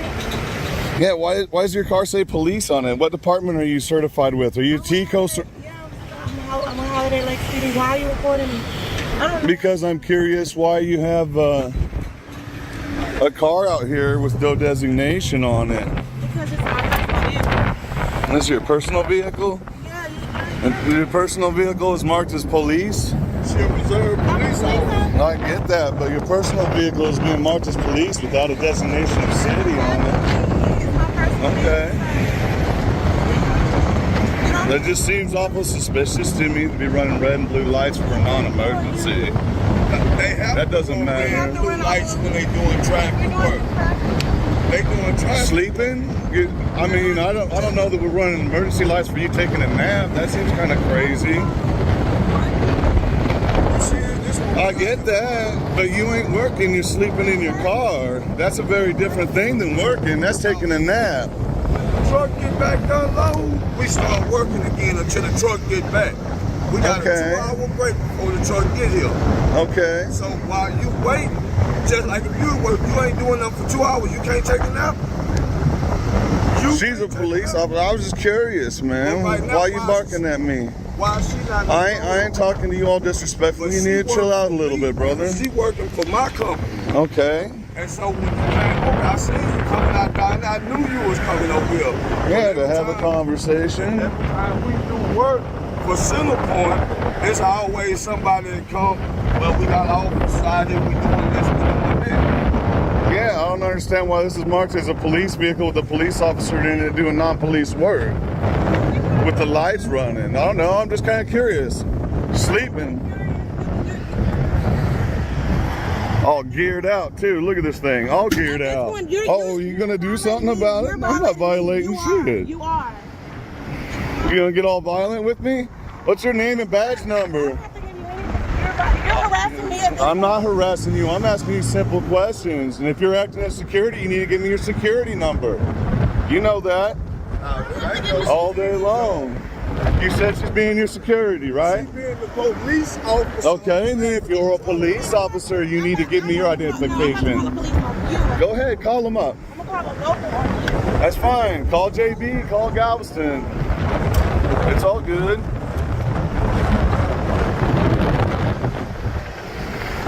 Look at these guys, unhinged, snapping. Well, but that's how she works when she's on duty too. Unhinged public servants.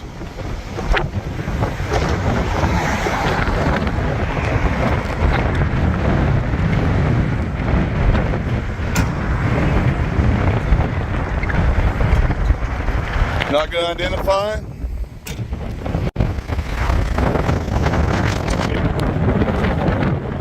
I got another one over there. Running red and blue.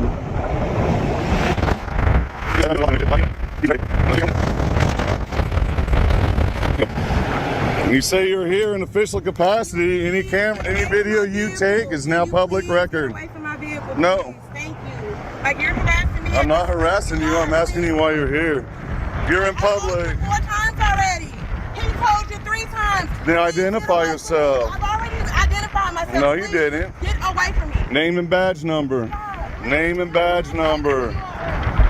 Name and badge number. You said you're here in an official capacity. You need to give me your name and badge number.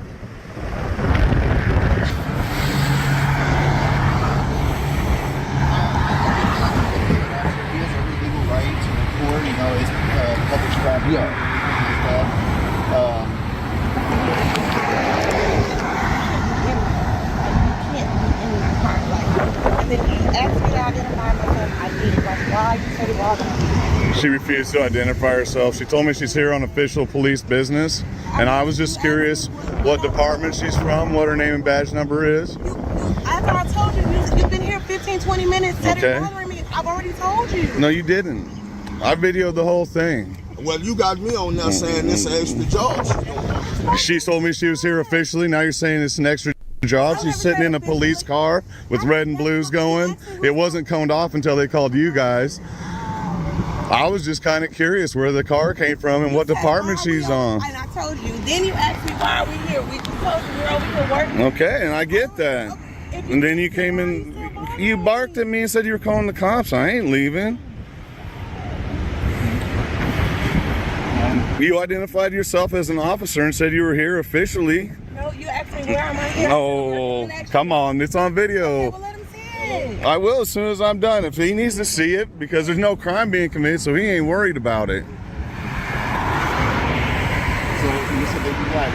Well, yeah, my car was I was recording inside of her car because she's full geared up in her private vehicle. Yeah, you asked me why doesn't my car have. And then she started firing off about how I was in her car. I'm not in her car. You know I'm not going to get in her car. My car has an agency on it. I said it's my personal vehicle. He opens. I got out my car. I'm not in her car. Do you exaggerate on your official reports like you exaggerate here? I'll pull your records as soon as you identify yourself. I've already told you who I am. No, you didn't.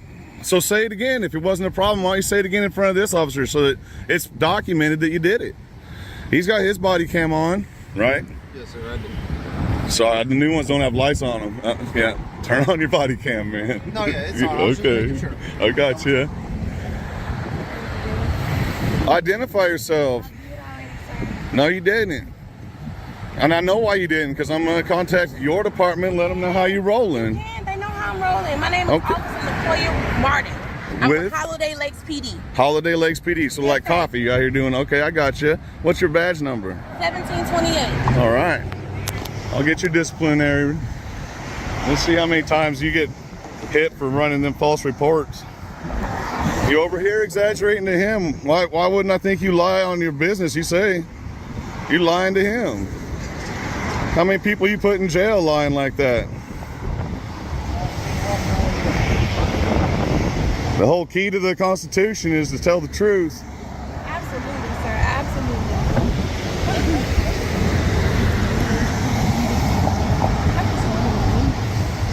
I know you want him to leave, but I can't force him to leave. He's on public property. I completely understand, you know, it's aggravating It is everything. aggravating. I haven't committed a crime. I'm out here working, trying to make a living for my family. I get that, you know. I was just asking you a question. I was polite and courteous the entire time. She came out snapping at me, man. You're upholding your first My First Amendment, definitely. But I'm trying to make sure that things are all right. There's another officer out here too. You just can't bother Okay. me. Is there any questions that you want to ask me? No, I think that I got everything I need from her. We got Surfside out here, yeah. Hey. Yeah, he works for Surfside. That's cool. Were you wanting any questions on like her vehicle or anything like that? No, I got most of what I need. I didn't really need much. I was just going to see what was going on. Then she come all fired out. I'm an officer. I'm here on official business. You need to get away from me doing her thing. Okay. So, you know, she created a whole bunch of drama. In my opinion, that's a disturbance, you know. She created a public disturbance there. She's talking about how she didn't commit a crime. Not that I'm all worried about it, but if I talked to an officer the way she talked to me, I'd be in handcuffs. If I tried to run into somebody on the highway the way she's doing, no blinker, no nothing, scooting across. I guess she's got her official emergency lights on though because she's on official business, right? Running around with that police car with no designations on it at all.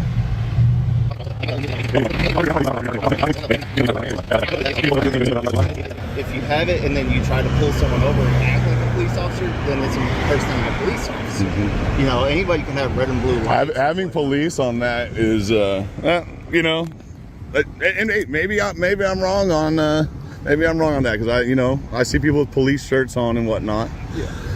But yeah, man. I see these guys doing this, and I just think it's a little weird that they're running red and blues for a non-emergency situation. Why aren't they just running their reds and yellows? The blues are typically used for an emergency situation, and this isn't an emergency, this is a safety situation. So I was just kind of curious about it. You know me, I'm a curious guy. Yeah. I mean, I have red and blues on my personal car when I work side jobs like this. If we run red and blues in the fire department, we get in trouble for it. It's just for safety of like, hey, let cars know, hey, we're doing something here, just slow it down. I recognize that, but there should be a designation between police and an on-duty active incident and just trying to make sure the dudes don't get hit. You know, that's my thing. And I'm curious about the different designations on the lights. You know, I figured the person to ask would be the person in the car running the lights. You know, have a nice conversation. She come out of there like a pissed off rattlesnake, all yelling and barking at me and telling me I'm in her car. Told you I was in her car. Lied directly to you about what I was doing, trying to create a crime. As a police officer, somebody who identified herself as a police officer, she's lying to you. I have it on camera. What do you think she does when she's on duty? Oh, he was coming at me. Come on. You see it. You see her doing it.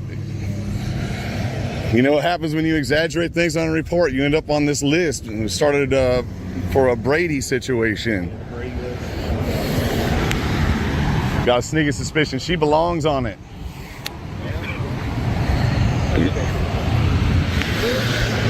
How are you doing, man? So, what can we learn from this encounter? It's a stark reminder that transparency and accountability are fundamental in law enforcement.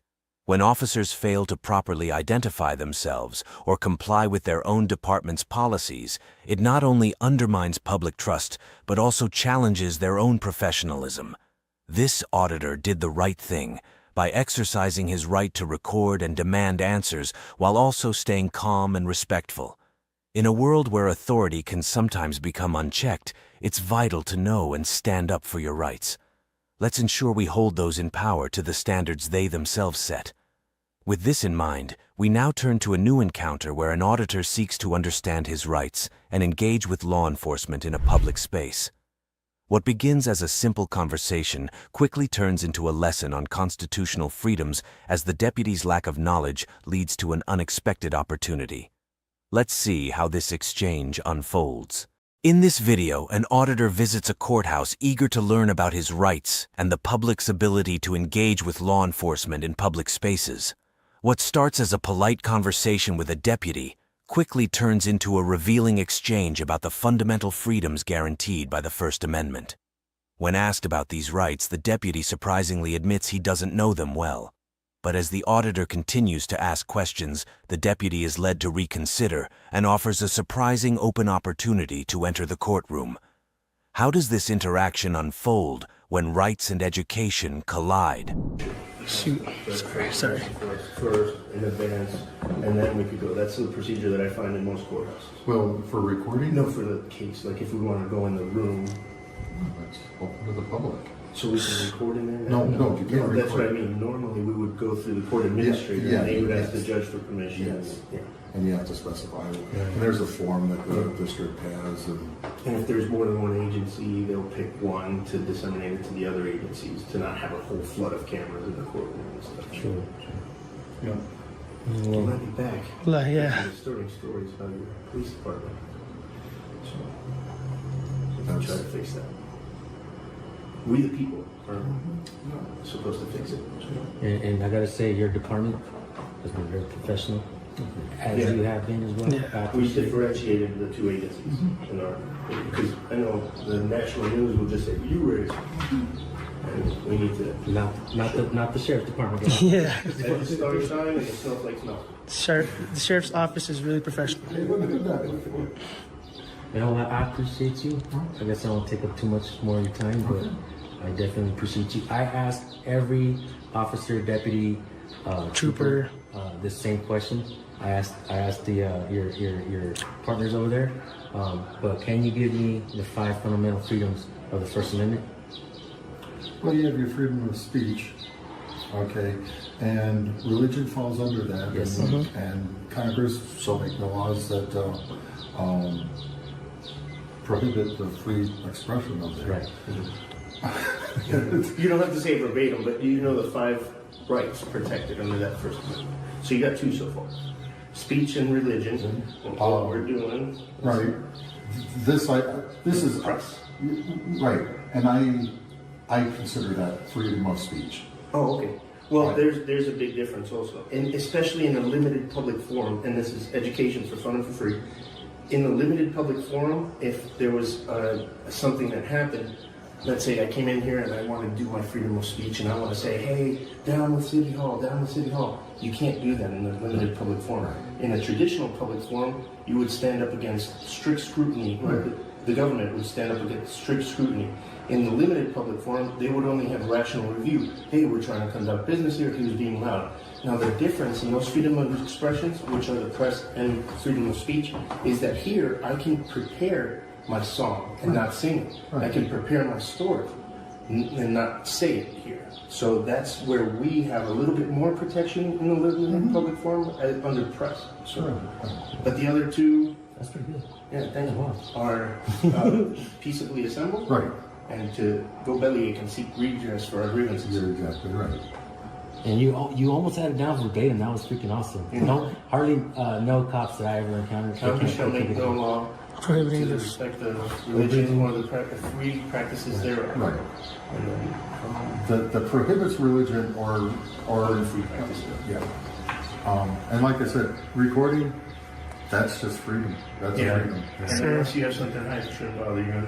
But the only thing that I would object to is if you took the camera and put it here. Right. Oh yeah. I would say, oh, you put it in my face. And you can feel it. Jesus. I know we're in a tight space, and I'm doing my best not, to pull it back a little bit. I mean, giving you guys because you have, your space. Yeah. And when you get here, it's like I can't.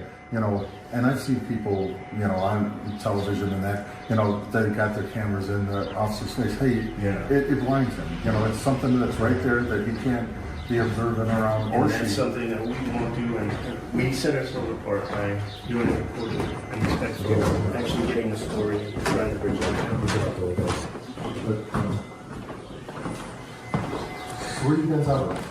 You look familiar like I've seen you before. Right Street. That's my check. Okay. Is my voice sound familiar? I encounter a lot of police. I ask questions. I try to be respectful so that we can have an open dialogue. Maybe you're thinking Fred Savage of the Wonder Years. Gosh. You know, yesterday I had Ben Steen's double in here too. Oh, wow. Now, this is a true thing. Last week I had John Wayne's double in. Oh, yeah. He's a doctor out of Oklahoma. And he made it here for that. Yes, yes. But it's like, I'm looking at you and I'm going, I just can't place you. Well, he has 100,000 subscribers on YouTube, so it's possible you've seen him. It could very Yes, well. 5 times that. 500,000. Really?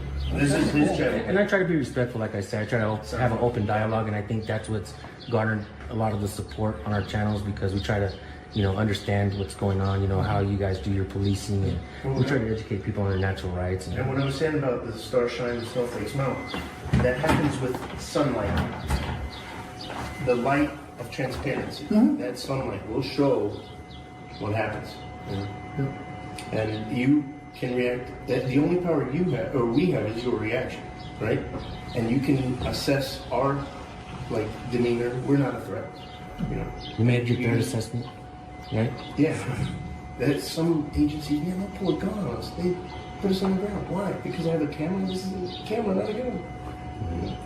And we have to change that. I want my kids to look at you with respect instead of fear. And that's one big thing too. I see a lot of kids that want to just flip off cops and that. I want kids not to be able to be afraid of me. Right. And be able to come up and talk to me. Me to talk to them. It might be just, hi, how you doing today? I wish I had that recorded. We got it. You're an example of that. Yeah. And hopefully hash marks. other deputies, troopers, cops, officers will see this and know how to talk to the public, even if there's a camera, and the public will know to come and ask questions and say hello. And that's a big thing.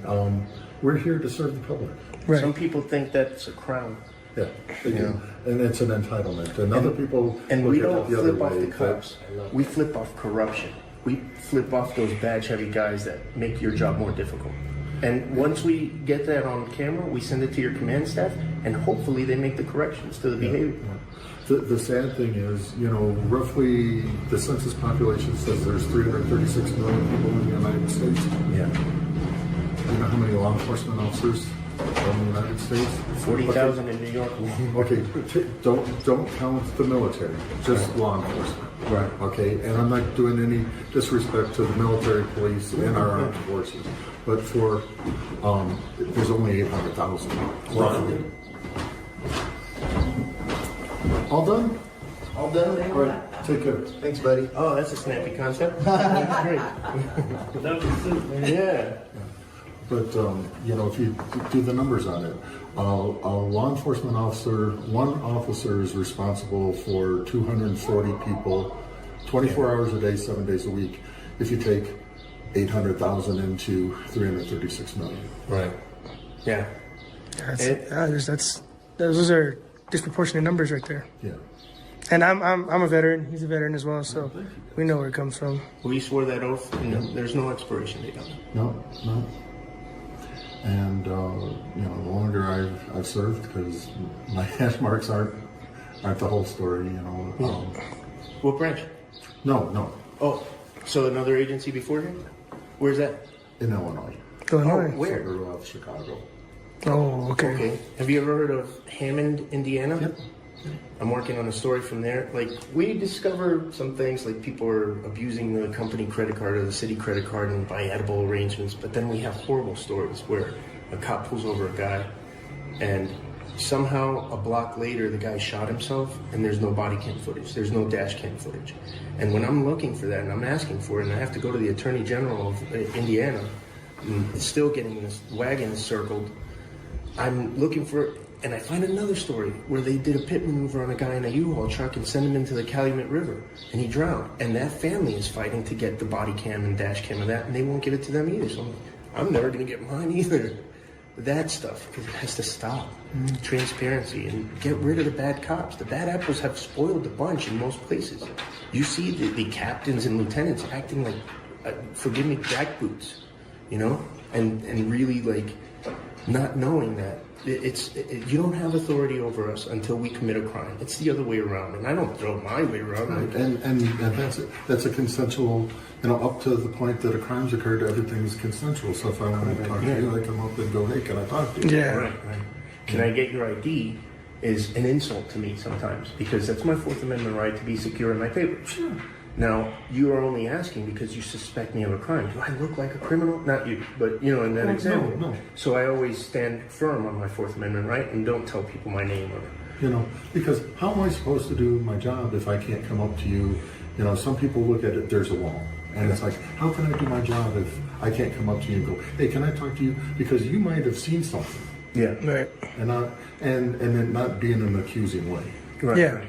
Exactly. Yeah. That's good policing, community policing, not broken windows. Yeah. That kind of stuff, that maybe in Times Square in the 90s that was necessary, but it's over now. Let's not do that anymore.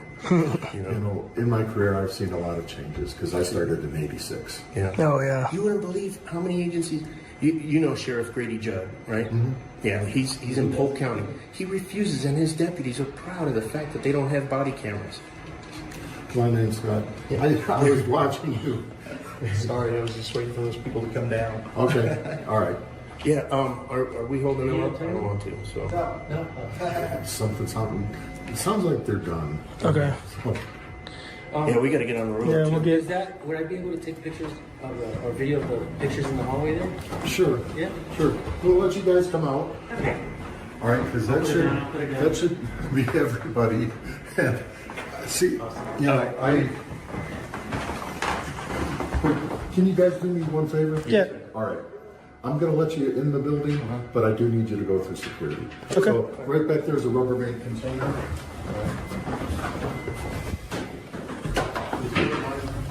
Anything that might set off the metal. Yeah. As we're standing here talking, I don't think that, I also have rules that I have to apply by to. Of course. All right. I just had to get my camera because...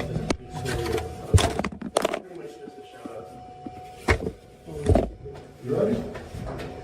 All right, there we go. Because it wouldn't look good if, I go in and didn't. Right, not do your job.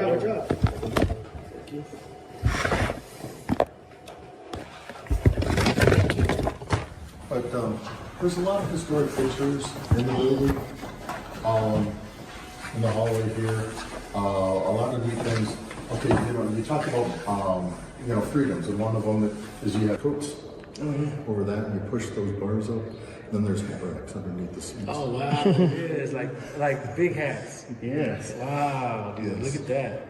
The chair has a hat rack under This it. is The coat thing in the back. Yeah. Let me ask you something. Your personal experience. You were in the military. So when you were in the military, your freedoms and what you had there, how does that reflect getting out of the military? Actually, I didn't know what I was swearing my oath to, like a lot of police officers. I didn't know the First Amendment like I know it now. And so as far as that, I was 17 years old. I was kind of a different story. I took AP government in high school, so I kind of knew what my rights entailed and everything. And when I signed up at 17 years old, I knew I'm becoming a property of the government. I don't get to have rights anymore. I get to do whatever they tell me to. You still got to vote. Oh yeah. Well, I was in artillery school in Fort Sill, Oklahoma, when I was told to vote a certain way. Really? Yeah. You don't hear that mentioned often. Yeah. Yeah, it does happen though. A lot of people will, it's just like any other job, right? People will start being like-minded, and then the minute you have a different opinion from those like-minded people, they start to push you away and outcast you, just like any other group. It was a tough choice. It was a guy playing saxophone or the former head of the CIA.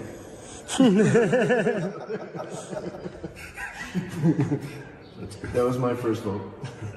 One thing I discovered since I started my channel was that most cops that I encounter, they don't seem to know the First Amendment, at least the First Amendment. So I took it upon myself to just start asking over and over again so that the whole country can see this pattern, you know, and that's why I'm glad that you're able to at least start it off verbatim and, you know, mention a few of these fundamental freedoms that we have. And I want to change that, man. I want to make sure that every cop, they don't just swear an oath to the Constitution and not really know that oath that they're swearing to, right? It's important to me. I've got to give the kudos to my 8th grade United States government teacher. Nice. You know, nice. Because. Do you remember their name, by any chance? Edward Stumbo. Wow. He's passed away, but Sisters would be proud to hear that if they watch. Shout out to, what's his name again? Edward Stumbo. Yeah, Stumbo. Edward Stumbo was his 8th grade teacher who taught him about the Constitution. Yeah, we went constitutional law, and when I was in 8th grade, you were required to pass that class to go into high school. Right. And so going over and understanding and learning about it, you know, it's sad that places don't teach it. Right, yes, exactly. That's why we've kind of had to take it to YouTube and social media to make sure that we educate ourselves, our families, each other. And this community has grown, and it's getting big. Now we have auditors or people recording and asking questions from sea to shining sea, everywhere in between. You know, our friends in the UK, in Canada, Australia, people are picking up cameras, recording, asking questions, and we're uncovering patterns. We're able to see what's going on and how policing is being done. And it seems like, you know, you guys are sometimes trained in brute force and compliance. You guys swear an oath to the Constitution. I'm not saying you, because obviously you did good, man. And so just, we've kind of seen that pattern by recording and asking questions. And because we recognize the pattern, now hopefully we can actually change it and make cops. And I don't even think we have to pay for that training. They should know it before they even apply for that job. It's like hiring a mechanic and this guy doesn't even know what a carburetor is. You know what I mean? It's like, well, just yesterday. There should be a foundation. Right. However, people that immigrate here, you know, have to learn the Constitution. Right. Oh, I wholeheartedly agree with that. And it doesn't matter from wherever that they have to learn it. So, right. You know, if you have a little bit of knowledge, you know, law enforcement, yeah, you have to have, you know, knowledge. It's like, well, I just want a job. No, if you just want a job. Yeah. Right. Well, check this out. Just yesterday, we were driving to the Black Canyon. We went through Delta. Yeah. And saw a Colorado State trooper pull someone over. And we asked him the 5 protections covered. He didn't know that. But then when you said, hey, you look like you work for 2 different agencies, he gave the whole history on his uniform and how that's the color. And I said, like, when we were in the Marine Corps, they give us a lot of Marine Corps history. We learned that. So it's kind of like November 10th. 1775. My Marine Corps came alive. My Crocs. So yeah, that's something that maybe they should focus more on, that more important thing. You know, the uniform history, which is, I understand that a rich tradition should be celebrated, but we have an even more rich tradition. And as I haven't seen any Blue Lives Matter flags out here. Is that like prohibited? There are some, but it's not prohibited. Okay. But there are I agree with the blue line flag. That's the dark field with the blue stripe on it, if fallen officers. But that Blue Lives Matter flag, that just came out in opposition to Black Lives Matter. And regardless of how you feel either way, we have a beautiful flag that we all stand under right there, red, white, and blue. And to draw a line between you and the people, literally, in some agencies, they refuse to take that down. You know, and it's interesting, people will stand and, you know, well, this is the only flag. No, you don't know their country history. The one with the snake. Yeah. Don't tread on me. That is, there's 2 there's 2 under. The gas flag, but there's 2 flags that can be flown. Yep, the POW and the state flag, right? Well, those are under, but the 2 flags from the United States that can be flown, that Gaston flag is mentioned, you know, next to it, and a lot of people don't see that and understand it. It's like, go back and read the history before you want to argue with it. Yep. That's the first Marine Corps flag. So. Yeah. Wow. Yeah, I fly that at my house from time to time. And that's the thing, is I honor our flag code. And I was just at the Black Canyon, and they had the flag at full staff. And I said, hey, it's Police Officer Memorial Week. It should be at half staff. And they corrected it. And I said, I don't mean to be like a Karen about it. I take it seriously. And some people think it's silly for me to say that, but those people treat that like a logo instead of the symbol that it is. Yeah. Like if you see what's happened in Hong Kong, they're trying to fight for independence, and what flag are they waving? Ours. That's the symbol that I mean. Other people have it on their tire cover and it runs, literally. The funny thing about it is, that's an improper display of our flag. Exactly. Don't wear a bikini with our flag. Yeah. Don't wear it on your butt. You know, even the people that wear, you know, the blazers, you know, that it's like that is an improper display. Yeah. Shout out to CJ Grisham, an attorney out of Texas who does that. I don't know him. Out of all the law enforcement that I've encountered, you guys are at the top. Yeah. And professional and carry wisdom. In 5 years of me doing this, I agree. Tops. State class act. David. Senior and junior. Yes. And Fenton. You go by Fenton. I go by Fenton with my friends. 1081 Vuatqua 1000 Key 2. In this video, an auditor in Delta, Colorado takes a moment to ask a local Colorado State Patrol officer some thought-provoking questions about the First Amendment. What begins as a casual conversation quickly reveals how often even law enforcement officers aren't fully aware of the constitutional rights they've sworn to uphold. The officer in his early 20s and eager to engage admits that he doesn't know all the details of the 5 fundamental freedoms.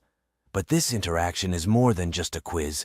It's an opportunity to reflect on how important it is for officers to know the rights of the people they protect. Let's see how this conversation unfolds. You look pretty young too, man. How long have you been working at your department? I've been with Delta for about a year and a half. I did a year in Olathe prior to that. You ever been to BC active? Yes, sir. Can I ask you both a question? Do you have anything interesting on those PWCs in the last month that I can do a records request to get? I give you the forms to do any kind of record request. I can't remember anything interesting in the last 6 months, really. But you can absolutely do a record request. I have the forms in here if you like. It's something you have to. Unfortunately, this state's kind of old school, so everything goes through the mail. They send everything back. So. Machete? Machete. Scotty. Okay. Italian? Yes, sir. Yeah. This guy speaks 100 languages, man. Hey, that's all you need. Yeah. I asked him a question a little bit ago, and I asked every officer that I encountered the same question. You can't answer it, it's not like that. But do you happen to know the 5 fundamental freedoms of the First Amendment? 5 basic rights covered and protected by the First Amendment. And if you don't know them, you make a good faith effort to learn it. Yeah, your freedom of speech, freedom of press. Those are the basic ones I know off the top of my head. Religion, decently assemble, and to seek redress for your grievances. And you wrestle? Yes, sir. That's what they call it. This guy is a beast. Jiu-jitsu and wrestling, man. Yeah, I train jiu-jitsu too. Nice. Yeah, I like it a lot. It's fun, huh? You gotta be able to defend yourself. You get miles away from being able to help somebody sometimes, right? Hey, can I ask you a question? Yeah. Would you think that jiu-jitsu has helped you out with your work and stuff like that? I do. I really do. Yeah, right. The discipline in martial arts is a great thing. I think, you know, I believe in it so much. My kids are going to be doing it. Just being able to know how to control yourself. You know, I don't get all amped up.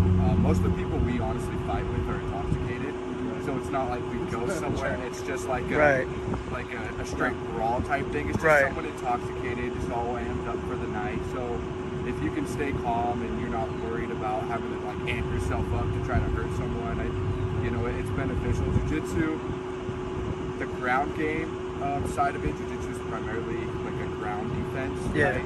Us in our attire, all our equipment stuff isn't always good for us. Right. Specifically, right? I'm not going to sit and pull guard. Yeah.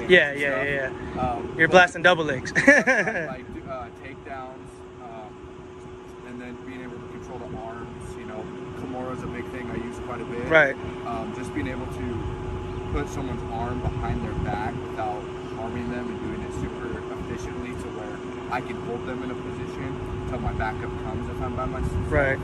You know, and then just having that cardio and everything. Would you say it also keeps you humble as well in certain situations?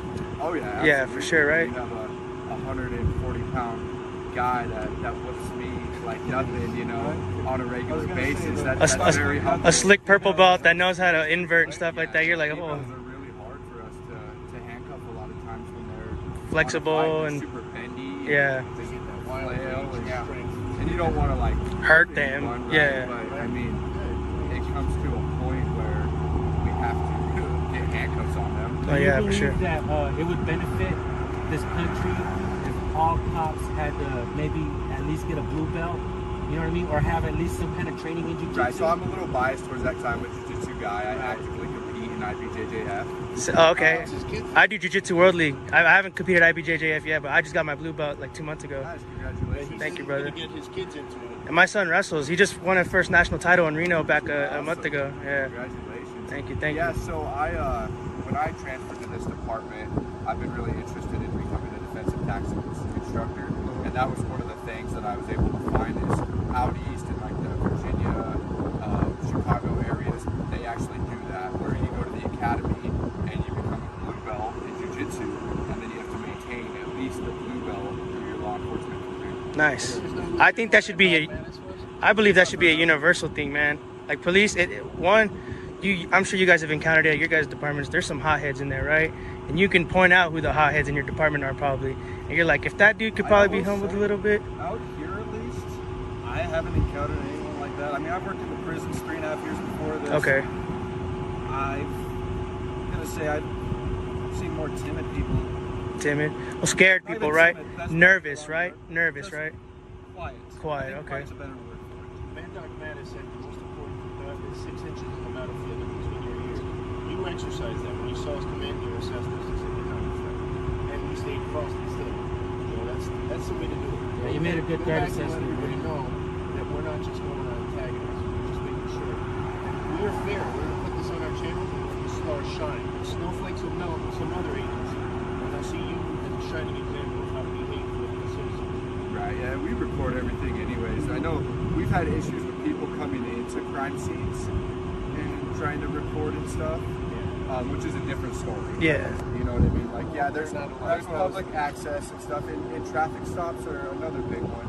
People think that they can just walk put wherever themselves in it, but, you know, given this day and age, right, we don't know you guys. Obviously, you guys are out here just expressing your rights. And you guys are armed, so But- you gotta admit. Risk on Right, both sides. but Freedom is scary. that's right. We bring a gun everywhere we go. So Right. we have 3 people circling us with the ambush type things that have been happening to law enforcement. It's unfortunate, but you know we do have to stay aware. And it's not a big deal for us to ask our extra officer about the crime. For sure. Once we figure out what's going on, they just ask the question. Are you guys ever gonna work to get your chevrons? I know. I heard you say that you would like to become maybe a training officer. Yeah, absolutely.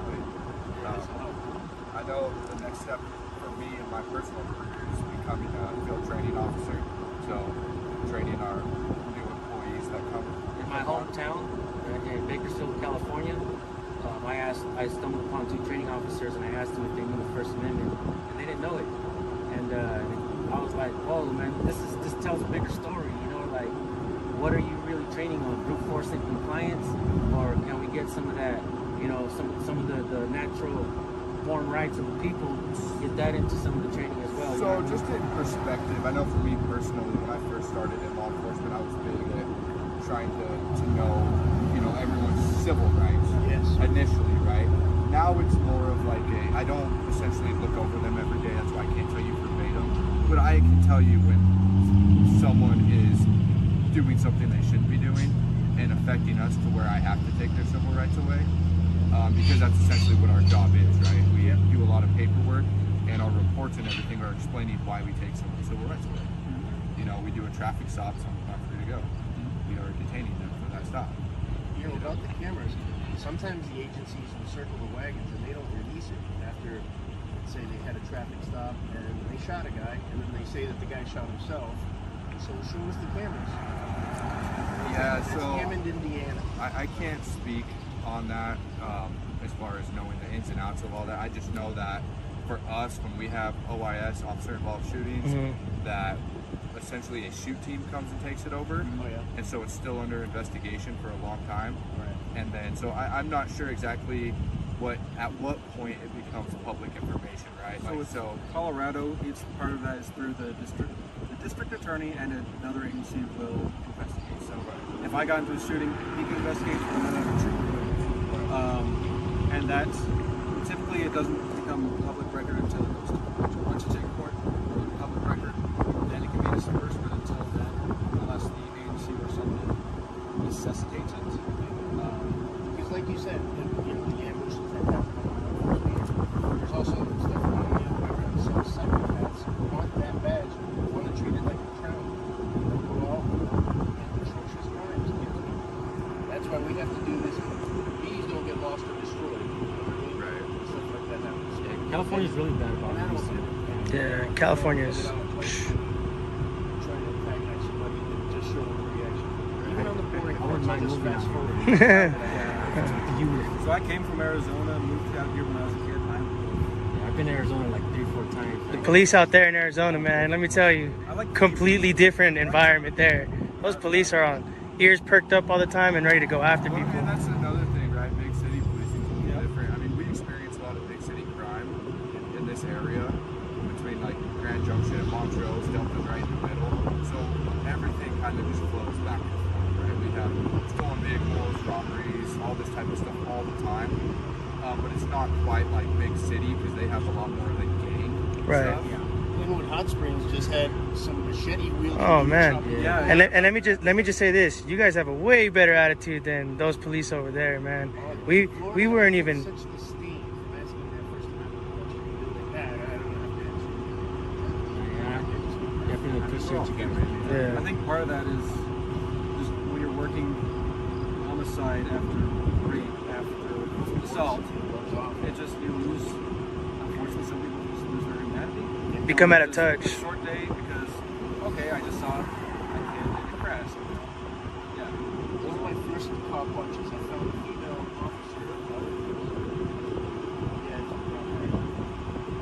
She was crying for a squad car, and I asked her what happened. Was it war? Was it a guy? She said it was work. I said, "Oh, what happened?" She said she was trying to talk a lady down from jumping off the parking lot, and she jumped. And you should not be that one job. You need more time. What if you put your gun instead of your taser by accident because you're emotionally flustered? So that's what we like to do. We like to send videos to the command staff to correct behaviors and correct procedures, just make positive changes. Some guys won't show good interactions like this. They just like the craziness, right? I've always put the good and the bad, you know, because I want, for instance, I want other cops to see you guys and your attitude, and I want you guys. You guys just channel, bro. You guys lead by example because you guys are. Right to crispy. You guys are shining right now, man. C or code? C. Yeah, and don't worry, I'm already on the list. Any American who's not on the list? No, I wouldn't I just wanted to look it up myself. Right? Yeah, please. So much, I have a smaller channel as well. If you guys want to write it down. Yeah, what's it? Mine's San Joaquin Valley Transparency. San Juan what? San Joaquin, Joaquin, Joaquin, Joaquin, yeah, Valley Transparency. I know it's long. If you just type in San Joaquin, you'll find my channel on YouTube.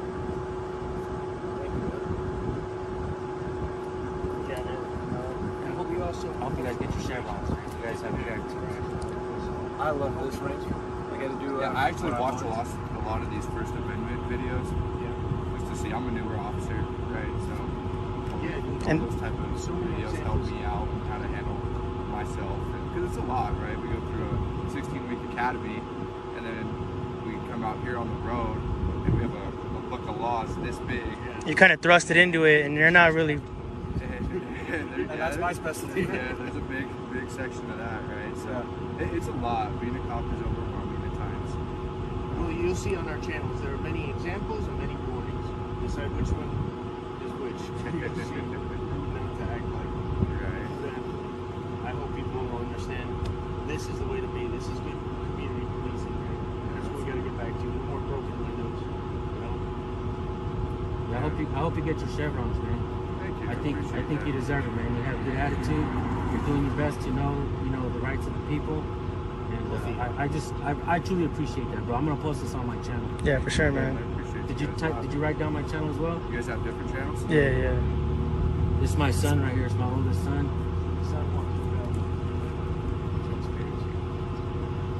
If cops give me attitude, man, I don't give them my channel. I let their partners and friends let them know where they're at, you know?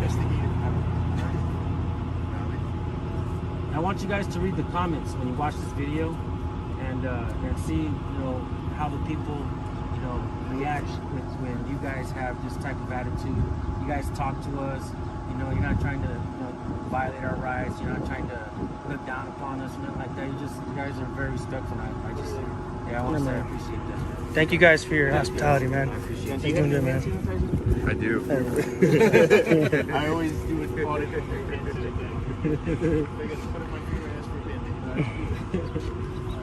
You guys take care. You too, man. Yep. What's badge number? 139267. 139267. Thank you, man. Thank you. Be safe out there. Yeah, I'll take the card. Be safe out there, man. I hate seeing those videos of troopers on the side of the road, man. Those are the worst. That I know of 8 or 9 troopers this year. Tell me about it, my personal stuff. One's too many, man. You know what I'm saying? It's a dangerous thing to be on the side of the highway and people aren't paying attention. You know what I'm saying? The takeaway from this exchange is clear understanding the First Amendment is crucial for everyone, especially law enforcement officers who swear an oath to protect it. The conversation highlights the importance of knowing our rights and engaging with respect, and how vital it is for officers to stay educated about the Constitution. While this deputy had a positive attitude, his lack of knowledge is a reminder that continuous education and transparency are key to ensuring better interactions between the public and law enforcement. It's conversations like these that can lead to real change in how rights are respected. Let's keep learning and questioning because our freedoms depend on it. I don't need to do shit. You need to go about your business. That's what you need to do. You're fishing. Look at you Go about your fishing. business. What are you looking for? You're fishing. You Why you touching fishing? me? Look at you. Why you touching me? Why you up in our car? Because I can. Why? For what? Because I can. That's threatening to me. All right, it's a couple of women out here, so I can't be sure. What's your name and badge number? Vincent 677. I don't want to assume that all of y'all the same. What's your name and badge number? Alvarado 649723. All right. Don't fucking talk over Excuse me? You need to get your supervisor Okay, here now. Excuse me? I'm trying to have a conversation. You're with you, and escalating. you You're are not even escalating. having a regular You're conversation. escalating. You're standing here. Imagine a scene where the camera becomes a symbol of both power and vulnerability. In this encounter, a seemingly simple act of public filming quickly escalates when a police officer confronts a citizen simply recording a department vehicle. What begins as an ordinary First Amendment exercise spirals into a tense exchange with the officer's authority challenged and personal boundaries pushed. As tensions rise, the question lingers. What happens when those in power can't handle being questioned? Let's dive into this moment where rights and authority collide. Hi. How Can are I you? help you out with something? No, I'm okay, thank you. What are you doing? Just recording in public. You dropped your phone. You're recording what? You're recording inside my vehicle. Can I help you out with something? It's not your vehicle, man. This is my department vehicle. What can I help you out with? Sir. I don't need help, thank you. Okay, well, you need to... Why are you I don't know you. touching Get away me? from Why my you car. touching me? Get away from my car. Why are you touching Come on. me? Excuse me. Back up. touching me. Back up. Back up. I don't know you. Stop touching me. Back up. Back up. Officer Frias. Frias. Grab Okay. that. Record that. You got it? Okay. All right. Why are you in my car? Excuse me. Why are you in my car? Why are you blocking my movement? I'm not blocking your movement. So excuse me. You're being threatened. You're a little threatening to me right now. How? You're against How? our vehicle and recording inside our vehicle. How? Fishing. It's You're not your fishing. vehicle. What you need to do is You're you need to, fishing. okay, go I about don't your need to do business. shit. Have a You good need to day. go about your business. That's what you You're need to This do. is my fishing. Look at business. you Go about your fishing. business. What are you looking for? You're fishing. You Why are you touching fishing. me? Look at you. Why are you touching me? Why you up in our car? Because I can. Why? For what? Because I can. That's threatening to me. You're Okay. behind my back, inside, looking inside so my what? window. So what? All No, not gonna happen. So what? You go about your business. This is my business. This is not your business. What I'm You can go about your business. You dismissed. Go back to work. Look at you. I just got you on camera touching me. That's crazy to me. That's crazy to me. That's crazy to me that you're here doing this as a grown man. So what? As a grown man. What you doing as a grown man? Bro, I'm working. Touching a citizen. I'm working. You have no authority I'm over me. I'm and working. You're touching me. I'm working. And you're So why here you touching fishing me? for a Why you touching CCRB me? or So why something. you touching me? Look at you, or a Why you touching lawsuit, me? and it's not happening. It's not You happening. gave it Not to with me. us. You just gave it to me. All right, so go By ahead. touching me. Go ahead. File the You had complaint. no right File to the touch complaint. me. You already have Why my did you name. touch me? You already have my name. Why did you touch me? You already have my name. Okay. But look at you here, like. If you believe I'm fishing, you got nothing to do, if bro. you believe I'm fishing, why would you touch me? You got nothing to do. Why would you touch me? You got On nothing camera. to do. I don't know who you are. You're threatening So? to me. That means you can touch me? You have to have a threatening How manner. am I threatening to you? You're Peacefully inside my recording car. in You're not public? peacefully recording. Peacefully recording. No, you you're said, not. do I need help? No, I you're said, not. no, thank you. I'm fine. And you're still in our And you vehicle. touched me. So? So what? It's not yours. It's the So people's. if we have an emergency, It's we the pull people's. up and you fall, you're getting Don't hurt. touch me. All right, you're not. Don't touch You me. can't. Don't touch me. Don't touch us. Why? Back up. Why? Back up. What authority do you have over me to Back tell me up. to back up? Back up. Go ahead. You Why? can record. I don't care about your recording. What authority do you have over me to tell me to back about up? your recording. I'm on the sidewalk. I don't care about your recording. So why are you bro? telling me to back I up? don't care about it. So why are you telling me to back I up? don't care about it. Why are you telling me to back You're up? a loser, bro. What authority do you have Like, over me? This is what you're doing? So break This is contact. what you're doing? So break contact. What do you mean break contact? Break contact. I don't need your help. Fine. I'm working. I don't need your help. So I'm am working. I. I can stand right here too. So can I. All right, so we And I both can stand. touch Look the at cars. I can look at the cars all I want. What crime am I committing? Oh my God. All right then. All right then. So what? Is that a crime? You're leaning against our So vehicle, what? so if we pull So up what? and you get hurt. If you want to pull that off, would be I on won't you. lean on it. You're not responsible for my safety. You're not behind our responsible for car. my You're safety. leaning on our vehicle. So So what? if we have an emergency, we pull up. You're getting hurt. So what? You're getting hurt. So Don't what? lean. What crime You're is that? leaning on the car. What crime is that? He's trying to get a lawsuit. What You crime want to is get that? hurt? You want to get hurt? You sound. Look at I'm this. free though. Okay, I'm free. Sure. Are you free? If I want to lean The on your world's car, I can lean on your oyster. car. This All is right your then. street, the All world's right your then. oyster. All right then. Okay, go So ahead. why you telling me But to back up? You need to do your back up. Because No, no, stop touching me. Look at that. Stop touching me. You need to back up. Stop touching me. You have, listen, I'm going to explain this to you right now. If you touch me again, you touch me unlawfully, you have no reason to touch me. You know what? I can defend myself. I can defend myself. Don't touch me again. Thank you. Don't touch me again. That's fine. You're cutting in front of me. Do I'm not. not walking towards This you. is- You're cutting in front of me. come around Stop here. it, bro. Stop it. I'm on the sidewalk. I'm on the sidewalk. I'm on the sidewalk. You cut in front of me. For what? Get in my face. For Don't what? get an issue. Don't What's get the it. Don't issue? get in the car. Don't What's the jump in issue? my face. What's the issue? I'm in your face. I'm in your face. What's the issue? Exactly. Go back to work. You're dismissed. I will go back. Go back to work. You're dismissed. I sure will. Fuck out of here.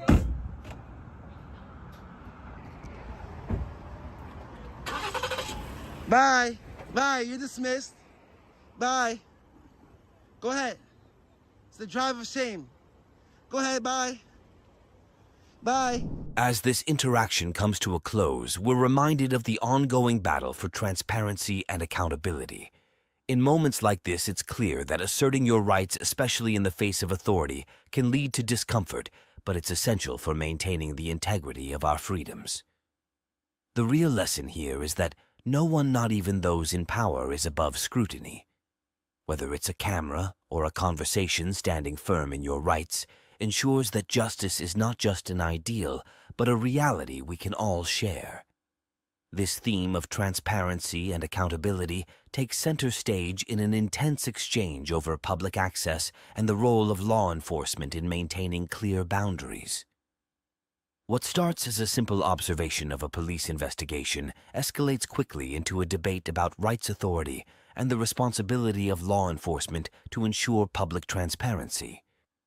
When the barriers aren't set, how justified is the resistance against public access? In this intense exchange, what begins as a simple act of observing a police investigation soon turns into a clash over public access rights and the responsibility of law enforcement to maintain transparency.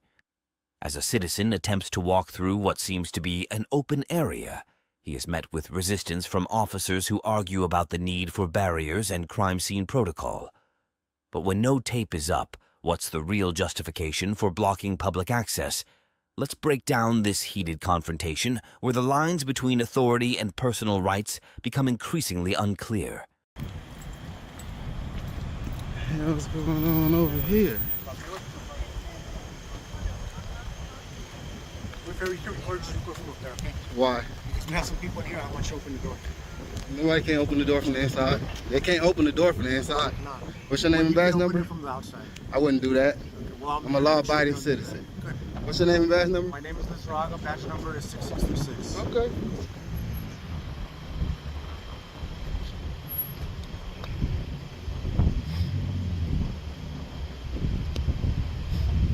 What's going on over here? What happened? Police activity. What kind? The kind that requests for presence to be out here. Somewhat of a good answer. I want to talk about other people's business like that. I mean, it's public business, right? Yeah. I mean, all the time, right? Not yet. The moment you show up, it's public business, right? It's business between us and the people involved, yeah. Nah, when you show up, it becomes public. Who becomes public? You, the information. Yeah, everyone, you're public. Everyone's public. Right. So why you say not yet? Because right now we're investigating a crime. Awesome. What's the crime, man? What happened? What's the call? Us and the people involved. I can't get the CAD number? Nah. Ah, why not? Not yet. I gotta wait till it's over? Yeah. Okay. I can wait. What's your name and badge number, sir? 666. Name? Roger. All right, and you, ma'am? Excuse me, ma'am. Okay, she not glad she don't hear me. What's your name and badge number, sir? 633. 633. What's your name and badge number, ma'am? Gonzalez, 625090. All right. What's your name and badge number, sir? Okay, he playing busy. Let me get around you, big dog. I'm on the sidewalk, sir. Okay, step back. I'm We're doing obviously something going here. around. Do you want me to walk through them, or would you rather me walk this way? Sir, we're dealing with the robbery. I am going around you guys. Just don't give us a hard time, all right? I'm not giving you a hard time. Y'all giving me a hard time walking around it. I made sure not to walk through your people. I came around Listen, sir. to go around you guys. Detain me for what? There's no reason to detain me. This is not a crime scene. Y'all don't. I'm walking through it. Y'all don't even have it taped off. Thank you. Let me walk through. Thank you. You have a good one, sir. Thank you. That's all you had to do. Go ahead. We're literally in the middle of an investigation. Okay. I do not want to detain you, sir. I do How? not want to detain you, sir. You don't have to explain it. There's someone. There's no tape up, sir. Until you put tape up, it's not even a crime scene yet. Right, cool. I'll tell you where you can set it, sir. Where can I stand? Because y'all kind of pressing me, and I don't really like that.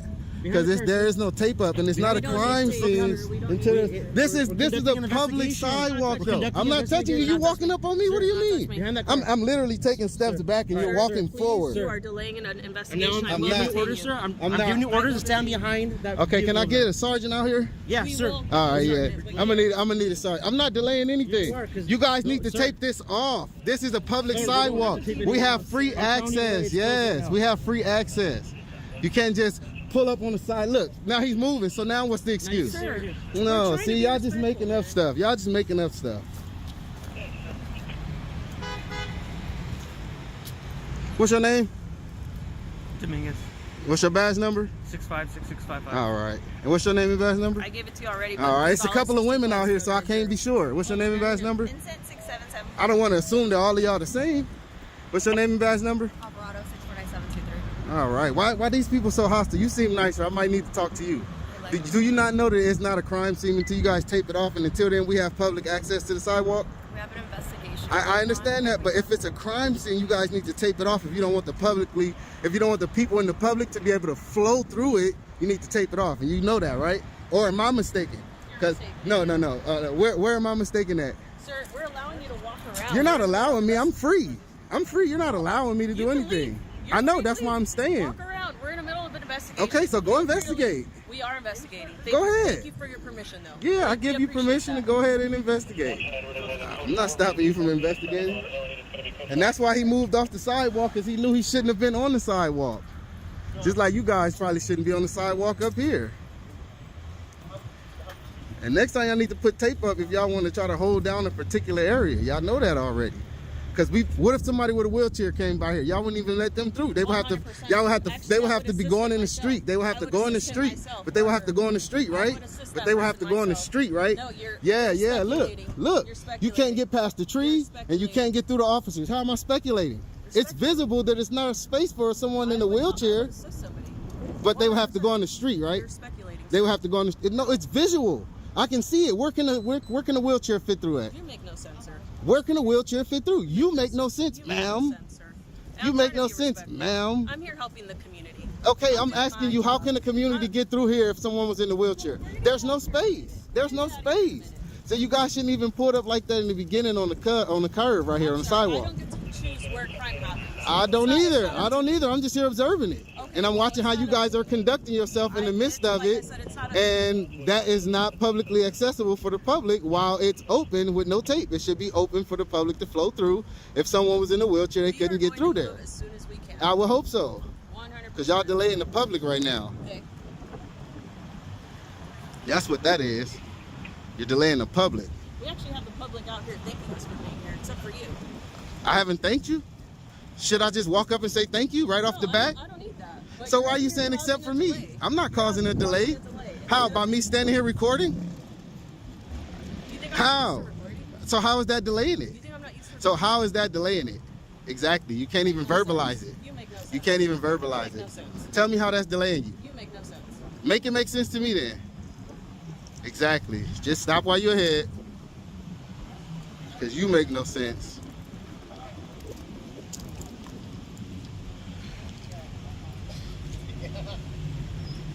And I also requested a sergeant. Can I get that sergeant? We will get the sergeant as soon as we're done with our investigation. All right, I'm just making we're sure. tied up here with That's you, fine. I'm just making sure. I'm just making sure.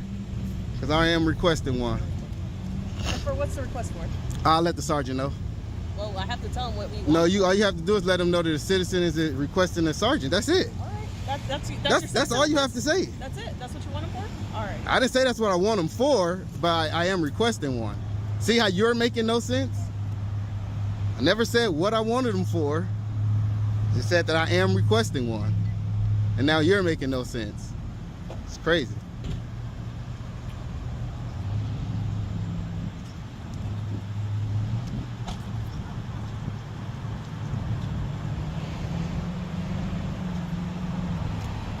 Y'all was really aggressive.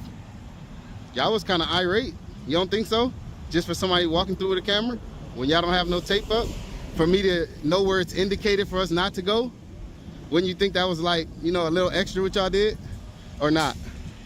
No. No? No, sir. Oh, you just used to bullying people, huh? Absolutely. Oh, yeah, absolutely. Absolutely. What do you think? Without the crime tape up, do you think that was not a little extra for what they did? Or you don't want to comment? You seem a little more reasonable. That's why I like speaking to you. But if you don't want to say anything, I can't force you to. Choosing not to? There's an investigation going on. I'm asking you about what they did. This is separate from that. Yeah, we can't talk about the investigation. I'm not asking you about the investigation. I'm asking you about what they did to me, specifically. But it's open to the public. I can go through there. Okay, can I get that supervisor? He's on his way. All right. Can I get your name and badge number? Vasquez 642875. And you? Remember you got me or you need it again? I don't know. All y'all look alike in uniform. 6665. Come on now. Oh, I'm open to go through here now, right? I don't want to walk past her. She might grab me. It look open. Look like they done. What do that have to do with me walking past? Okay, I'm going to Jack in the Box. Excuse me. I'm going to get something to eat. Our suspects are in there right now. I can walk past the car with suspects in it. What do that mean? There's an officer there. The suspects are secure in the car. Now you're hindering my free flow. Can I walk through and go to Jack in the Box? You're free to go. No, I need to go this way. Anywhere else. I need to go this way. You see how you're hindering my flow of going this way? I need to go this way. Look at these officers blocking me off. I have 1, 2, 3, 4, 5, 6 officers blocking me. What do that have to do with me walking? Well, don't leave. You said you're going to leave. I said I'm going to get something to eat. Who said I wasn't waiting on him? I could wait right there. Like in 2 minutes. God damn. What's wrong with you? Why are you so irate? I'm actually really happy today. It's Saturday. Damn, you're a very trip. nice So now I can walk through, right? Because everything's done. I need to be able to walk flow. Go ahead through here. Y'all tripping, man. Nah, y'all tripping. Why can people go this way, but I can't come this way? That's weird. They just let them people go through. From where? From coming this way. I didn't see that. All right, good information. Because I was talking to y'all. Yes. But I need to not be blocked right here. Where am I blocked for? Whoever's in the car is secure. Why can't I walk through the sidewalk to go past the car? And the car is driving. And he's backing up this way? That look a little unsafe. You are good, That's a little unsafe. So y'all was stopping me until he went off the curb? We don't want you to get hit by You didn't even know he was finna start pulling off yet. Okay. Exactly. So now you're just making up shit. Now I can walk through. Watch out. I'm not leaving. I'm just walking through. Oh, okay. Damn, you want me to leave? I'm waiting on the sergeant. I'm waiting on the sergeant. So now the sergeant's not coming? He's coming. Okay, I don't believe y'all now. I don't believe y'all now. I got y'all name and shit though. It's all right. I know y'all lying. Fucking pieces of shit.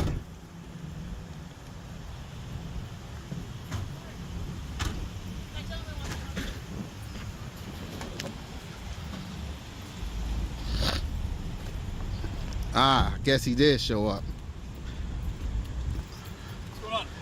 Okay, your officers has treated me pretty bad out here. At least I like to think. Now, if there's a crime going on the curb, do they not have to have up tape in order to tell me I can't go in certain areas? No, they don't need tape up. Why not? When that's the law. The law states if it's a crime scene, it needs to be taped off. If it's not, then it's public access. If it's the curb, I need to be able to walk through, right? What penal code section is that? What penal code says is not true. I just told you that if it's a crime scene, it needs to be taped off, right? No. Why not? No, because well, until then, people can stumble through there, right? If you're gonna ask me a question, let me answer your question. question. Go ahead, let me hear it. Go ahead. All right. Sometimes we don't have time to put up tape. Sometimes tape isn't necessary. Sometimes I just need my deputies there to get people back out of our crime scenes. Sometimes that's all we need. So we don't have to put up tape. We're not legally obligated. So they can't guide people through? If I needed to go through? If we have a crime scene and they need to contain that area, then no. But they was parked on a curve. That's fine. That's not fine. Yeah, it is. Says what? Says the vehicle code section. Where? In the vehicle code section. Where? You just asked me where it says, now I'm asking you where it say that. What is it? It's what section is it off the top of my head? 220. I think it's 20505 of the vehicle code section. I could be wrong, but it actually states that we don't have to abide by the law in the event of an emergency situation. We don't have to abide by the vehicle code section of the law in the event of an emergency situation. So you know that, but you don't know the law pertaining to putting up tape on the crime scene? There is no law. That's why I was asking you about it, since you were so positive about it. There is no law. I'm positive about that, though. That there is no law when it comes to putting up crime scene tape. Right. And what it pertains to. Right. So y'all just put up tape freely then, right? If there's no law against it or for it, so y'all just decide that y'all made that up and spend city money on it and just buy tape to just put up? No, because we still have to put it up sometimes if we've got a big containment area. If, personnel is short and we have to contain a big area, that's why we put up a lot of tape. Okay. It's still a crime scene. Whether tape is up or not, it's still a crime scene. And if the deputies say that you can't enter the crime scene, then you can't enter the crime scene. So in an event of it being on the sidewalk where it's public access, right, where we're supposed to be able to flow through, and I'm trying to get through and there's no tape up, I shouldn't have officers surrounding me when I'm trying to get through, right? But you can't enter a crime scene. If I wasn't entering, I was going through to get to the other side, and we have everything right here blocked up with no tape. Yeah, so if they're conducting an investigation right there, they can cordon off that area and not allow you in. Yeah. I don't know how sure I am about that one. I'm gonna have to look into that one, because from what I know, if there's a crime scene and it's where you're telling people they can't go and it's publicly accessible, it needs to be indicated that this is the area that you're not welcome to go through. Did you read that in the penal code section?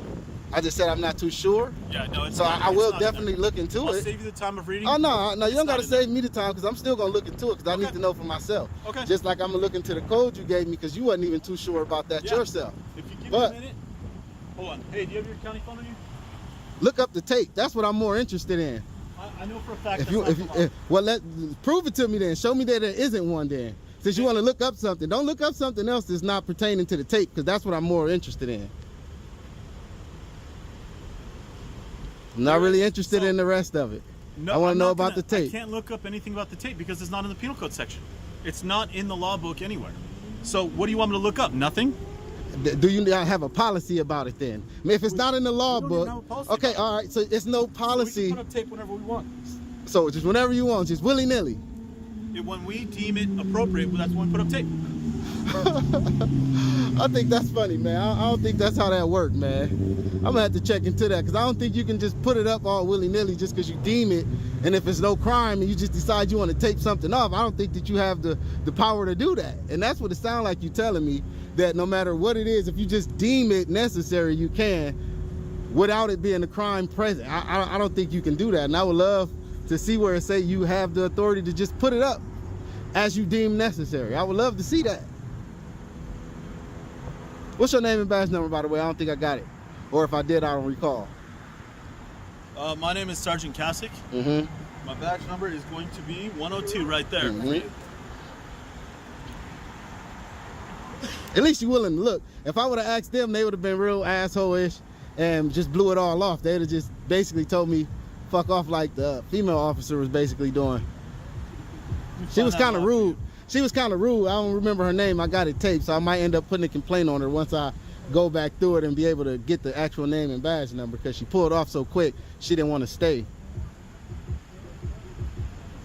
21055 of the vehicle code section. I told you I'm not really interested in that. I wanted to know about the policy on tape. The other one, there is no So other. was you right the first time or was you wrong when you stated? 20,000 something, so 21055. Okay. So now about the tape, are you gonna try to even look, even in your policy? There's nothing in your policy about it. It has to be something in the policy about it. If you guys are spending budget money on it, it has to be rules and regulations on how to use it. You can't just say whenever you deem necessary. Right? You can't just say whenever you deem necessary. It can't be that blanketed. Yeah. So where in your policy do it say that there? There's no policy about it. So y'all just buy tape and just decide we just gonna put it up whenever we want to? When we feel it's necessary, yeah. I think that's crazy, man. I'm gonna have to look into that. I don't know about that one right there, man. There's no policy that says we can wear sunglasses, but yeah, we do. There's policies against some of your sunglasses. What's that policy? policy? Like mirror. You can't wear sunglasses with mirror frames in it. So there are some policy against glasses, not in total. But no policy says that I can wear sunglasses, but I do. I'm gonna download y'all policy and I'm gonna check on that about that tape, because I don't believe you on the tape. Everything else, whatever, I couldn't really care about the vehicle code. But I think I'm gonna download that policy and check on that tape, because I might have to get back to you on that one, because I don't really believe that one. It doesn't hurt to be more educated. Yeah, I don't really believe that one right there, man. It has to be some rules governing how you use it and when to use it. It has to be. It has to be. Especially if you're out in the public and you taping off areas where it's publicly accessible. Right. You can't just have no rules to how you use it. Like, but you said how a crime scene, you said whenever you deem necessary. Yeah. So if you deem it necessary and it's not a crime scene, you can just decide you want to put up tape. And that's the power that I'm saying I don't think you have. We have to, it has That's to be what I'm asking for. You said whenever you deem necessary at first. Now you're saying if it's a crime scene, right? Yes. Which goes back to my issue. If that was a crime scene over there, it should have been taped off for the public not to be able to flow through it like that. The deputies can stand there, because we don't want to waste the tape if we don't have to. We don't want to waste county resources and county funds if we don't have to. So if it's a small crime scene like that and the deputies can stand there and contain it without tape, then why put up tape? Then if it's a small crime scene and they can contain it just standing there, a citizen should be able to walk past and just be guided. Walk around, not through. Which I was trying to do. I literally went around to the outside of the curve like this. They approached me for that. If they have the whole thing contained. They was on the curve way on this side. It doesn't matter. What if there's evidence on the ground that we need to It wasn't though. If it wasn't, that? and if it was, that's what you guys would be being sloppy on. These should have been contained. But it wasn't. You don't have to put up tape. But it wasn't. That's what I'm saying. What if they didn't have time to put up tape? I doubt that. As many people as it was 5 people surrounding me doing nothing. They could have had tape up. Well, actually 6. And became 8. But we didn't feel the need to put up tape. So that's what I'm saying. No, so that's what I'm saying. So if there's not tape up, go ahead. Go ahead. Waste the county funds. No. What I'm saying is, listen. What I'm saying, if you didn't deem it necessary for tape to go up, and it was such a small scene, a citizen should be able to be guided past either way. But they ganged up on me and tried to push me out the way when I was already avoiding everything going on outside. What are we trying to accomplish here? We're just going around. I'm trying to figure out why that happened. Should it have happened? And so you have to go around, okay? Just that like that, huh? Yes. I was going around though, so that's what I'm trying to see. Why did I get surrounded when I'm going around? Then they won't let you through. You have to walk around. But the thing is, I already made it through the first time. Was standing on one end, taping. Nobody had a problem. When I tried to come back through, it was an issue. So now you're just walking through just for fun? Because it's not just for fun. I'm gathering content. Walk through and then come. I'm gathering content. It's not just for fun. This is media. I'm not just doing it for fun. I'm gathering content. So if I'm able to walk one way without getting impeded or molested, why shouldn't I be able to walk the other way? And then once I do decide to come back the other way, why is it an issue? Coming into the crime scene, filming content like that, we push you back. But they didn't do that initially. They only did that when I decided to go back the opposite way. That's what I'm trying to figure out. Why was that an issue and not the initial thing I did in the first place when I walked past them and literally stood at the front of the cruiser? I can't tell you why they let you through the first time, and why they didn't let you through the second time, all right? Just like that. I wasn't here. Do you want to review the tape? Was I here? I'm actually. Do you want to see what happened? Let me see it. All right, let me pause it. No, you know what? I'll send it to you. Do you have an email? I do. Can you give it to me? I'll send it to you. That way you can review it, and then whoever I need complaints on, you'll have their names, badge numbers, and everything in the video. Because I don't think that they did that right, and I'm not really sure about you and this tape stuff we're talking about. So I'm going to have to do some research. I won't say I'm for sure, but I'm definitely going to look into it and see what I come out with. Because I've been lied to by many officers. And how you say your name again? Sergeant Kasich. All right. All right. I'll be in touch. Is this your email on here? That is my email on there. All right. Thanks for coming out and at least having a dialogue, and we'll figure it out. All right. All right. As the situation winds down, it's clear that moments like these highlight the need for a balance between public rights and law enforcement protocols. In this case, the lack of clear crime scene markings raised questions about how far law enforcement can go in restricting access. The real takeaway here is the importance of knowing your rights and the responsibility to ensure they are not infringed upon, especially when dealing with authority. Understanding the law isn't just about following it, it's also about ensuring it's applied correctly, and that's a lesson we must all take to heart. This need for clarity and balance becomes even more evident in a public building where the right to observe and document is tested in a tense confrontation. What begins as a routine First Amendment audit quickly escalates into a clash between personal freedoms and law enforcement, highlighting the limits of authority in restricting individuals' rights to record in public spaces. In a public building where citizens have a right to observe and document, a routine First Amendment audit quickly spirals into a confrontation. What begins as peaceful filming becomes a tense exchange with law enforcement and staff who feel threatened by the presence of cameras.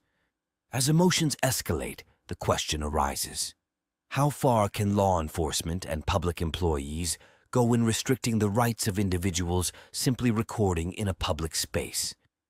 Let's break down this intense encounter and examine the clash between personal freedoms and authority.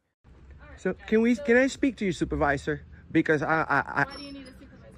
honestly, ma'am, they called for some camera guys, and we just literally saw you with your siren speeding through the whole town. Right, but you don't get to dictate how I respond to. Well, I mean, you should know that. You should have just told them that it's.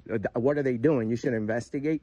You see, this is not a pub. This is a public place. We are not in a private property. Right, as long as we don't interfere. Any type of law enforcement act with someone like that. What do you mean, law enforcement act? Right, but you're trying to school me on my job, and I responded to a call for service where you're not even identifying yourself for them. Well, I mean, don't we have the Fourth Amendment? I haven't broken the law. That's what I'm saying. We're here working. These videos are being taxed. Okay, so and that's we have the fine, right but to be they here. asked you to identify yourself, and you didn't. That's because we rather choose not to, man. We don't have to discuss our day. We nicely told them we're working. Can't film over other people's But yes, we can. shoulders We're when not. They have credentials going. They ask you to step We're away not from here. them and you don't fucking talk over me. Excuse Stop. me. You need to get your supervisor Okay, here now. let's Excuse stop. me. I'm trying to have a conversation. You're with you, and escalating. you You're are not even escalating. having a regular You're conversation. escalating. You're standing here and speaking over This me. lady is. I don't understand what's going on. Come here and tell me what's going on. Sure. So we're working on a news story, right, sir? We're more than nice people. You're working on a new what? We're working on a news story. We have millions of people that tune into our platform, okay? We may not look like the average camera person, I guess, but we walked in there. We have the right to work in there. We're not trying to interfere with the business whatsoever. So we're just working on a video, brother. And the lady in there, they all went wild because they didn't want to be filmed. This is the planning department. What do you guys We go do to the for planning department all over the nation. This is not For what? for news purposes. We have millions of people that watch our videos, sir. What's your news story you're covering here? We're trying to see how respectful they are in covering the service. That's it. And then What service obviously, do you need from them? well, we usually go and ask for public records and stuff. We're waiting our turn. Okay, what public records can I help you get today? Well, I want to know about filming in the lobby, first of all, since that's a problem. We have the right. There's no policy that says that we can't film in the lobby. This lady just cursed me out for no reason. I apologize for that. I'll talk to her about that. I'm her supervisor. He's her supervisor. So we'll talk about that. So you do agree? What can I help you get from the planning department today? Well, can you get them to respect our right to video record, because that's all we want. We're not here to interfere, brother. Okay. So we just need a few minutes working in there and our video. Just go in and film the lobby? Film the lobby for like 10 minutes and that's it. We'll be out. Like, I don't understand what's the problem. The police never was needed here, you know? And we're more than nice. We haven't said foul language. We haven't been rude. I have everything on video. So this is not like a public place. Statute 203-119, you should probably look that up. That's 203-200.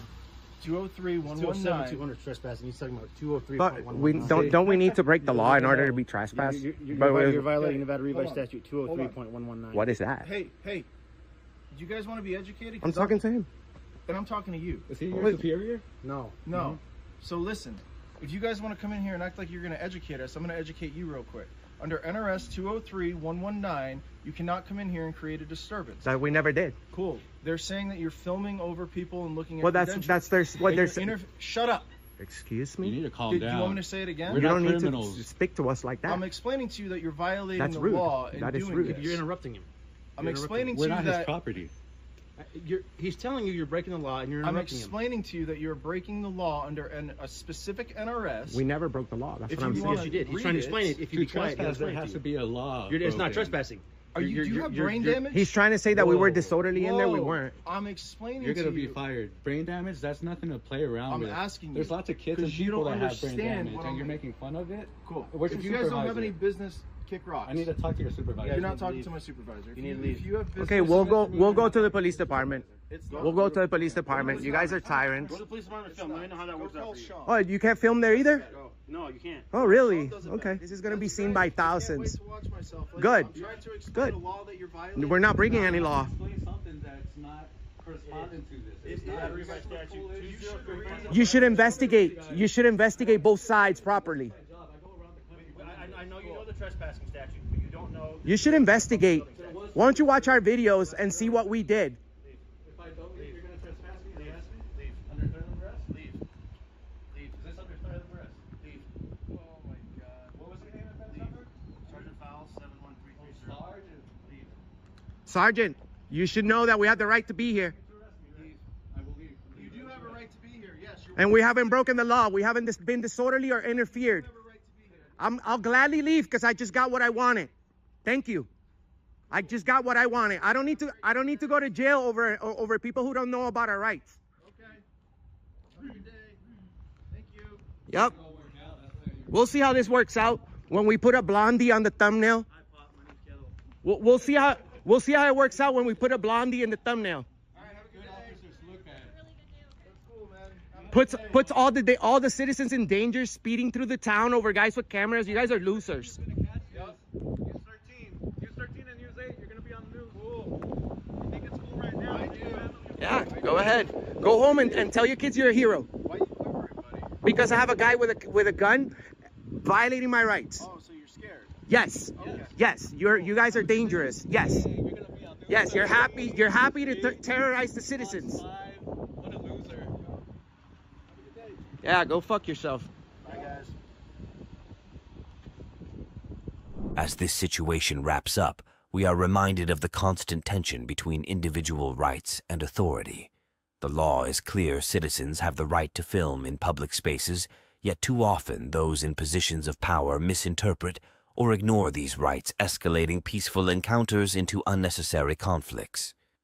The lesson here is simple, but profound. Knowing and asserting your rights is essential not just for your own protection, but for holding authority accountable.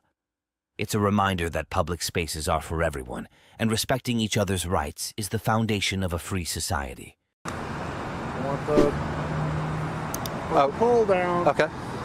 Put your hands up over your head. Okay. I want to make it very clear I do not consent to any searches or seizures of my property. That's nice. Are you inside my brain? I know that there are some issues with officer safety when there's no reason for you to take pictures of the patrol cars. Can I level with you? Yes, sir. Illegally parked. Illegally parked? Yes. I don't think so. Is this the street? Yes, you can't be here for more than 72 hours. Yes, you can. Yes, you can. Imagine walking through your neighborhood exercising your Second Amendment right to openly carry a firearm only to be detained by law enforcement for doing so. In Jacksonville, Florida, this individual's peaceful display of his right to open carry quickly spirals into a tense encounter with police. Accused of suspicion and forced into a situation that seems to challenge his very freedoms, he finds himself detained, cuffed, and disarmed. But what happens when your rights are questioned on public property? Let's explore this intense situation where constitutional rights collide with law enforcement. Hey, how you doing? Those guns on you? I'm sorry? Guns? Yeah, I got my 45. You got a pistol permit? No, sir. No? Okay, I want you to set that thing down, real. I want the pole down. Okay. Put your hands up over your head. Okay, I want to make it very clear I do not consent to any searches or seizures of my property. That's nice, but you're not moving until I get another unit here. That's fine. I understand. And you do not have a pistol permit. Not for open carry, no. I'm fishing and open carrying. At this point, you're detained until I determine what's going on here. Do you understand that? I understand. All right.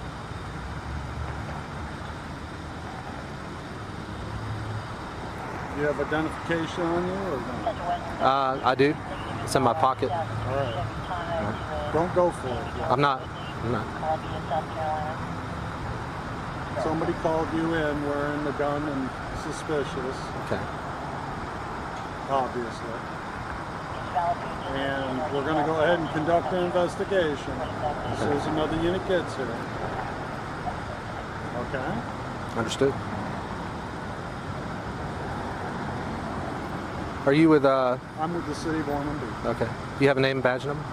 Yes, I do. I'll give you my business card at the conclusion of this. Okay. Can I go ahead and get your name and badge number? Would that be all right? My badge number 14. 14. Okay. Sergeant Dogger. Okay. 10 Alpha pencil.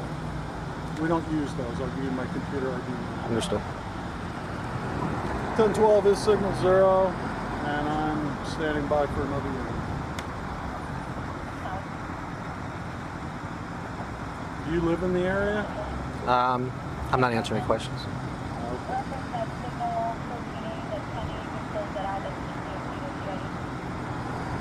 What type of weapon is it?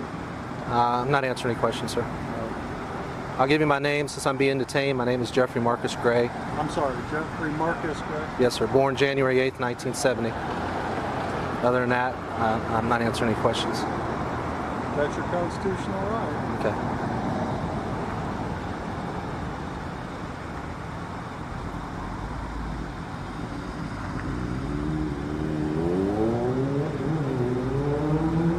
Is your ID through the state of Florida? Sir, I'm not answering any questions. Well, that question is not subject to any criminal act. Right. That is just to identify. I'm a resident of Florida. Okay. No, you don't have to. You don't have to self-incriminate under the Fifth Amendment. Right. But there is information that you'll have to provide me that has nothing to do with that.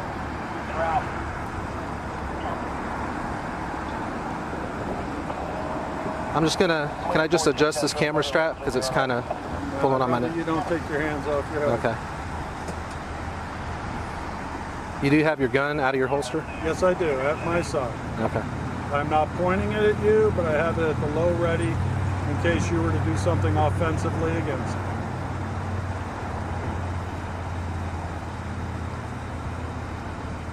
Understand, I do not consent to any searches or seizures of my property.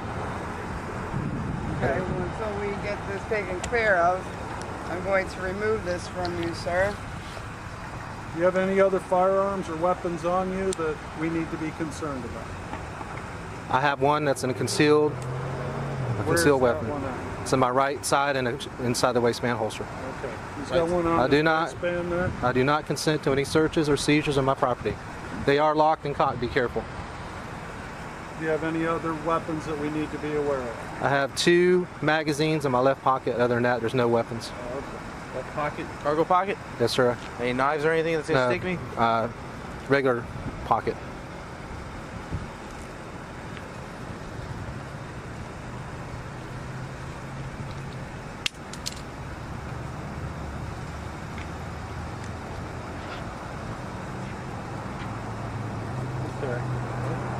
At this point, we're going to place you in handcuffs. You're a detained pursuant to investigation. You're not under arrest, but this is for your safety and ours. Do you understand that? I do understand.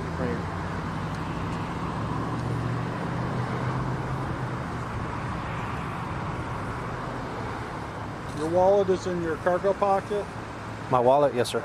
and you said you had identification in that? It's in this pocket here. We appreciate your cooperation. Understood. Where's your ID at in here? It should be in that front slip. This one? No, up there where your fingers are, tip of your fingers are. Right here? Nope, right there where your thumb is, yes.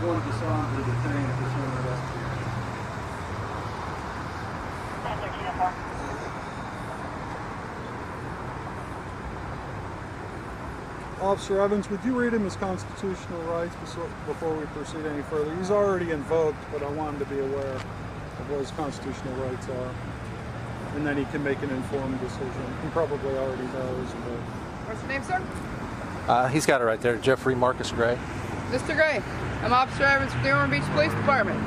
You have the right to remain silent. Anything you say can be used as evidence against you. You have the right to talk to an attorney. Have him or her with you now or at any time during questioning.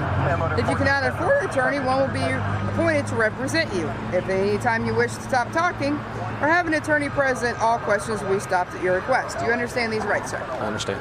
Thank you, sir. You care to tell me what's going on today while you're walking around with all these guns sticking out everywhere? I'm fishing, and I'm open carry while fishing, which is perfectly legal in the state of Florida. And other than that, I'm not answering any other questions. Okay.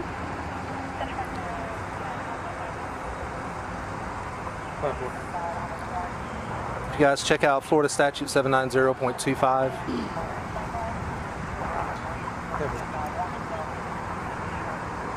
What statute? 790.25. What does it say? Subsection H. While hunting, fishing, camping, or traveling or to or from such an event, it is legal to open carry in the state of Florida. We'll confirm that, and I think you're right. And I don't know that it's open carry, though. I know you can carry. Yes. I don't know that it's open carry, but we're you're correct. going to review the statute, but along with that, you're also concealed carrying a firearm. Correct. Which is not legal going to. Did you see my permit in my wallet? No, because it didn't go through your wallet. We haven't gone through. I asked you if you had a pistol permit, and you said you were not going to answer. If you have a pistol permit, then it's perfectly legal. Right, you were referring to the open carry there. No, I asked you if you had a pistol permit in general. I didn't know. I misunderstood your question. Okay. Then that's fine. We're here to conduct an investigation. If you have a pistol permit, you're coming to and from fishing, we'll verify all that, and if everything is all right, we'll return your firearms to you and let you be on your way. Where's your permit at? It's in that wallet. Again, understand I'm not consenting to any searches or anything. So. Where's your... behind the picture of my wife. Which one? This one? Yes, sir. Yes, but you are subject to produce the permit upon demand, and I asked you if you had one, and you wouldn't even answer. Is that not correct? I said I do not have an open carry permit. I asked you if you had a pistol permit. I didn't ask about open.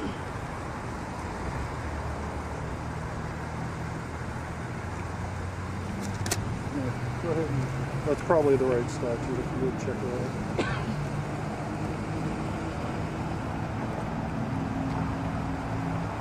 And you do understand that we have the right, as police officers, detaining you to relieve you of your firearms until we conclude the stop. I disagree with that. Like I said, for our safety. I'm not answering that. Okay, well, that's Other than that, I disagree. That's fine. I mean, it's America. You have the right to agree and disagree. Right.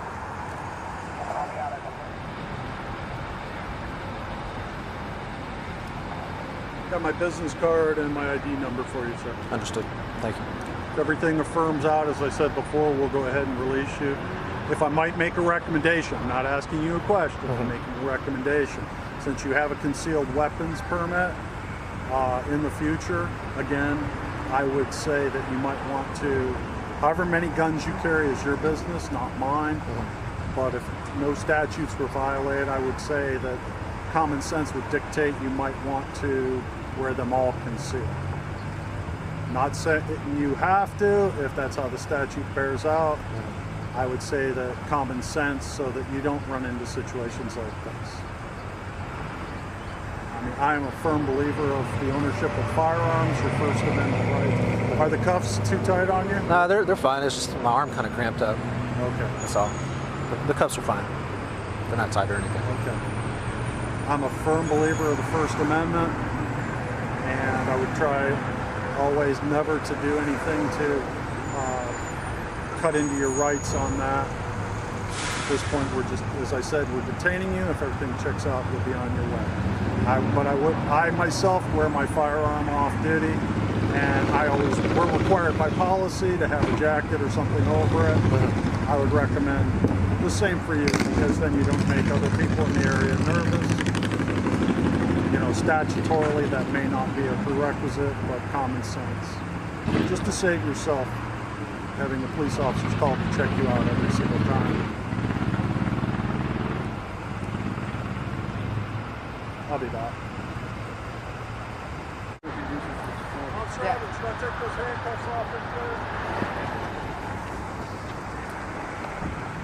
Hey, Sergeant, if you would, can you return my firearm? We are about to.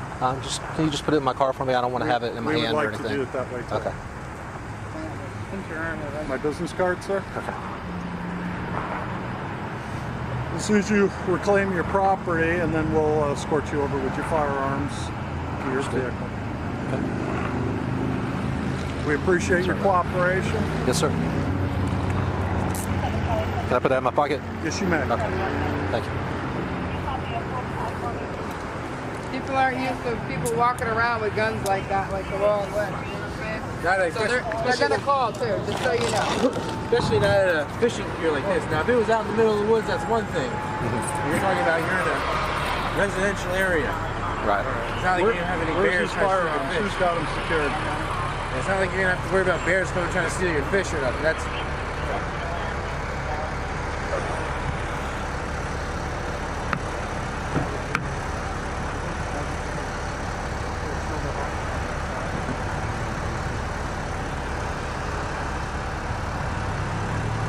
Do you mind if do you have a business card?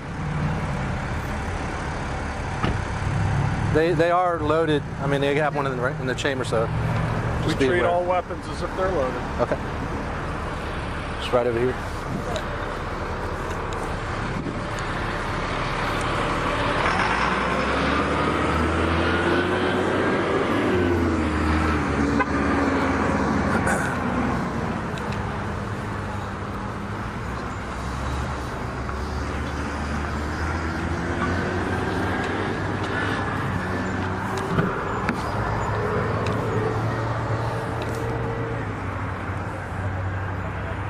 Flips. Okay. Flips. Thank you. Nothing's been uncased or tampered with. Understood. Okay. Have a good one. You have a better day, sir. Thank you. I like them. Well, no, you're full of baloney, so. I like them. That's why I'm taking Do you it. have any ID? I do, but I'm not showing it. I'm sorry. Why are you not showing? Because it's my right to my privacy, man. Well, why are you taking pictures of our patrol? Because I like the patrol cars. What's your name, Miss Fowler? I'm Sergeant Fowler. Sergeant. I'm sorry. Excuse. Yes, I didn't sir. mean any disrespect. Sergeant Fowler. I like the cars. That's all. Well, and I know that's not true. There are some issues. Are you inside with- my brain? I know that there are some issues with officer safety when there's no reason for you to take pictures of the patrol cars. Can I level with you? Yes, sir. Officer safety doesn't trump the Constitution. The Constitution says I can do this. You are correct. Yes, ma'am. You are correct. on Thank that. you. If I need help, I know where the front door is. I'll go in and extra help. Thank you, though. Is this your vehicle here? Yes, sir. It's a nice vehicle, man. 26223. That's interesting. And all these vehicles parked down the hill, are they still in use? They are? Okay.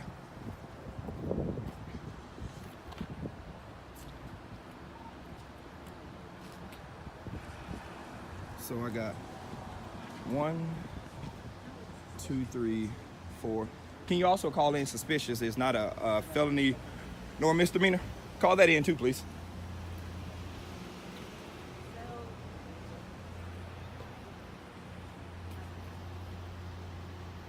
So can you tell me why?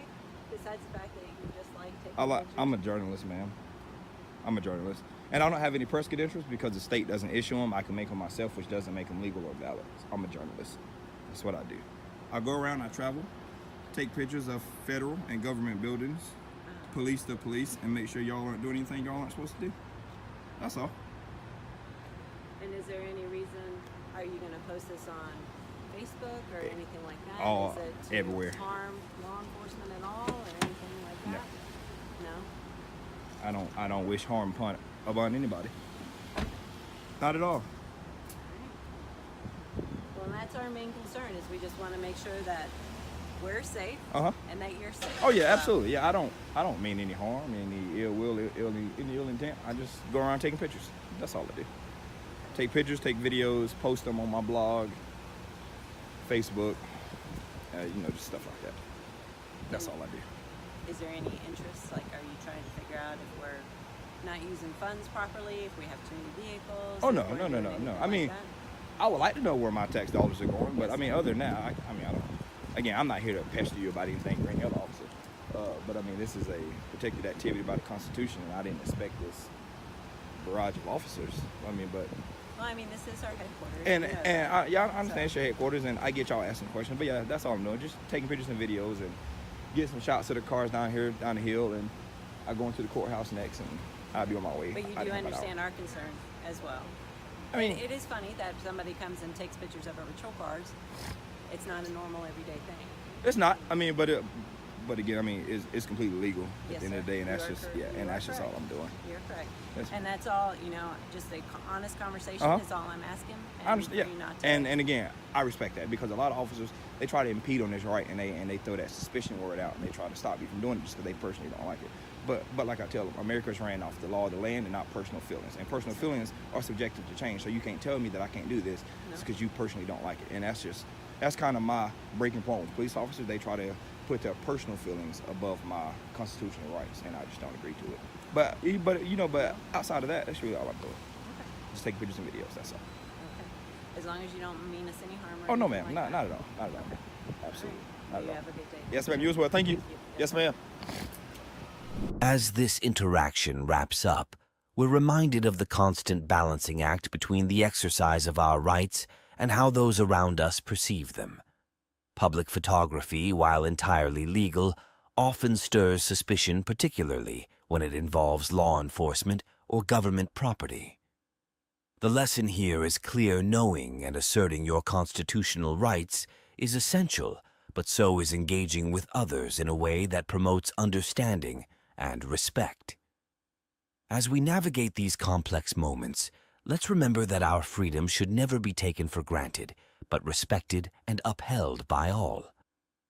This theme of balancing rights and authority continues in San Jose, California, where the power dynamics between law enforcement and citizens escalate into a tense standoff.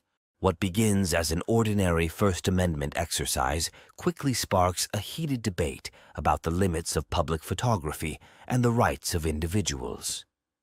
What happens when a simple act of photography on public property turns into a heated discussion about the limits of personal freedoms? In Asheville, North Carolina, a self-proclaimed journalist sets out to document his surroundings, capturing images of police vehicles and government property. But what seems like an ordinary First Amendment exercise quickly meets resistance as an officer questions his motives and legality. Is public photography a right or a threat? Let's dive into this encounter and see how the lines between constitutional rights and authority become blurred.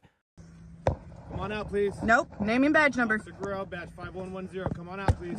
For what? Dasley, come on out. Sorry, what's your name? Sergeant Dasley from the San Jose Police Department. The video that you're showing and has our uniforms, so can you That's fine. You need a sound off anyways. By policy, and I don't need to come on out of my residence. We don't go out for your policy. And you're illegally parked. Illegally parked? Yes. Don't think so. Is this the street? Yes, you can't be here for more than 72 hours. And Yes, you can. Sure, no, Yes, you can. You guys realize No, you you gave us can't. 2 tickets in 24 hours? Yeah, 2 tickets in less than 24 hours. So there's obviously a reason because there's been a bunch of complaints. So that's You can get all the complaints you want. They don't mean I'm doing anything illegal. By my constitutional rights, I have the right to be here. I'm not storage. I'm not abandoned. I'm lived in. Okay, yes, and you can't keep your vehicle parked here for more than 72 hours. Under storage and abandoned. Read your stipulations. No, actually, you can't. You're dismissed. You put that on my window, I'm gonna fucking... Okay, bitch. Fucking tyrant ass hoe. You guys have been here 3 times. 3 times, hoe. 3 fucking times, bitch. Less than 48 hours. You know that, right? You know that, right? Less than 24. And they pulled a gun last night like some pussy. Yeah, and you're one of your fucking little bitches pulled a gun out on me, eh? How do you feel? How do you like that? You're okay with that? They're too scared to go catch real criminals. Yes, they did. I have it on video, bitch. Fucking lying ass whore. Take all the pictures, baby. I have all the evidence too. I never stop recording. And you two fucksticks over there, sound off. Names and badge numbers. Not the new 2 ones over here. Your mama, 3 citations in 24 hours. All those are getting dropped. I stopped recording at some point. What the fuck? So make sure to keep looking at that. I know. I'm sorry. It's just, I think it was at, I'll tell you in a minute. Probably the update. And they don't even have body cams on either. Of course they don't. Like, you already did your pictures. You already did the warning. What the fuck are you waiting for to leave? They're just writing their notes for ordinances. And she got 2 phones on her. Better not delete those pictures or videos, bitch. I'm a FOIA them. And if you delete them, that's against the law. Fuck you, bitch. I can do whatever the fuck I want inside my house. I don't gotta go outside. Dumb hoe. Fucking tyrants. You've already gotten 1 cop fired. I bet you get fucked around by all these little motherfuckers around you, huh? Gangbang, bitch. And you should be having your body cams on, you dumb motherfuckers.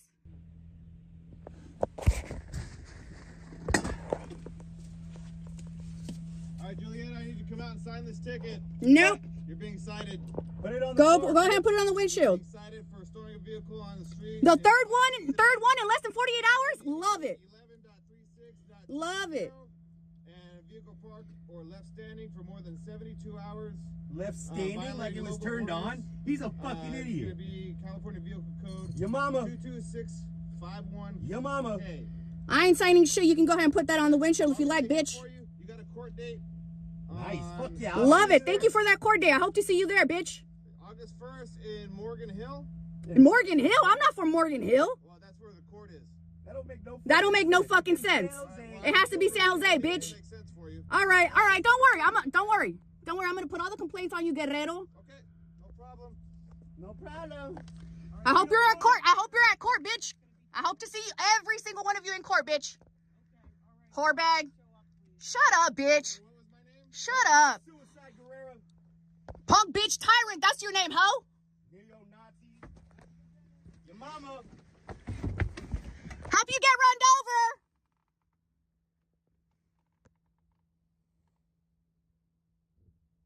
Morgan Hill. They're in San Jose. They're San Jose PD. Yeah. Morgan Hill. Yeah, exactly. They know they're full of shit. Yup. Look how long it took them. Look at. They're gonna drop the charges. Look at how long it took them to write a citation, to come up with any version, any other version than the storage and abandon to the citation. Left standing for 70. That means it's turned on. Yeah. And look, they're still fucking over there, huddled up. He said, "What's my name?" Huh?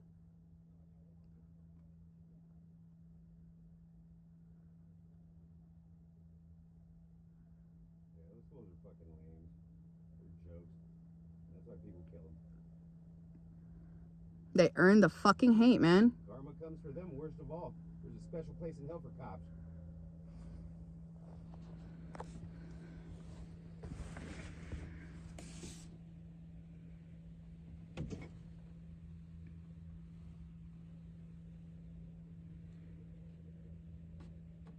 Court date and more you do. How come there's no court date? 3 literal citations for the exact same thing in less than 2 fucking days. Literally less than fucking 24 hours, babe. They showed up last night, this morning, and now. And the night before. They didn't, what? Today's the 1st. They were here since the 30th.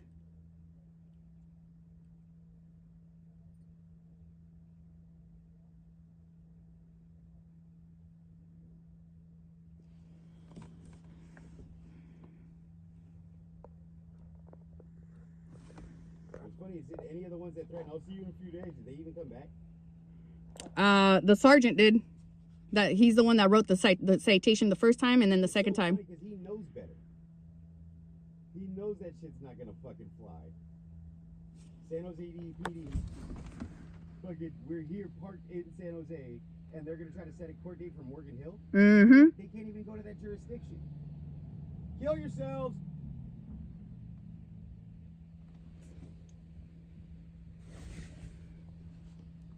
You better not delete that video. I'm a FOIA, and if it's deleted, you're committing a crime.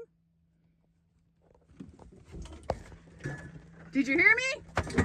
Don't delete that fucking video. You'll be committing a crime.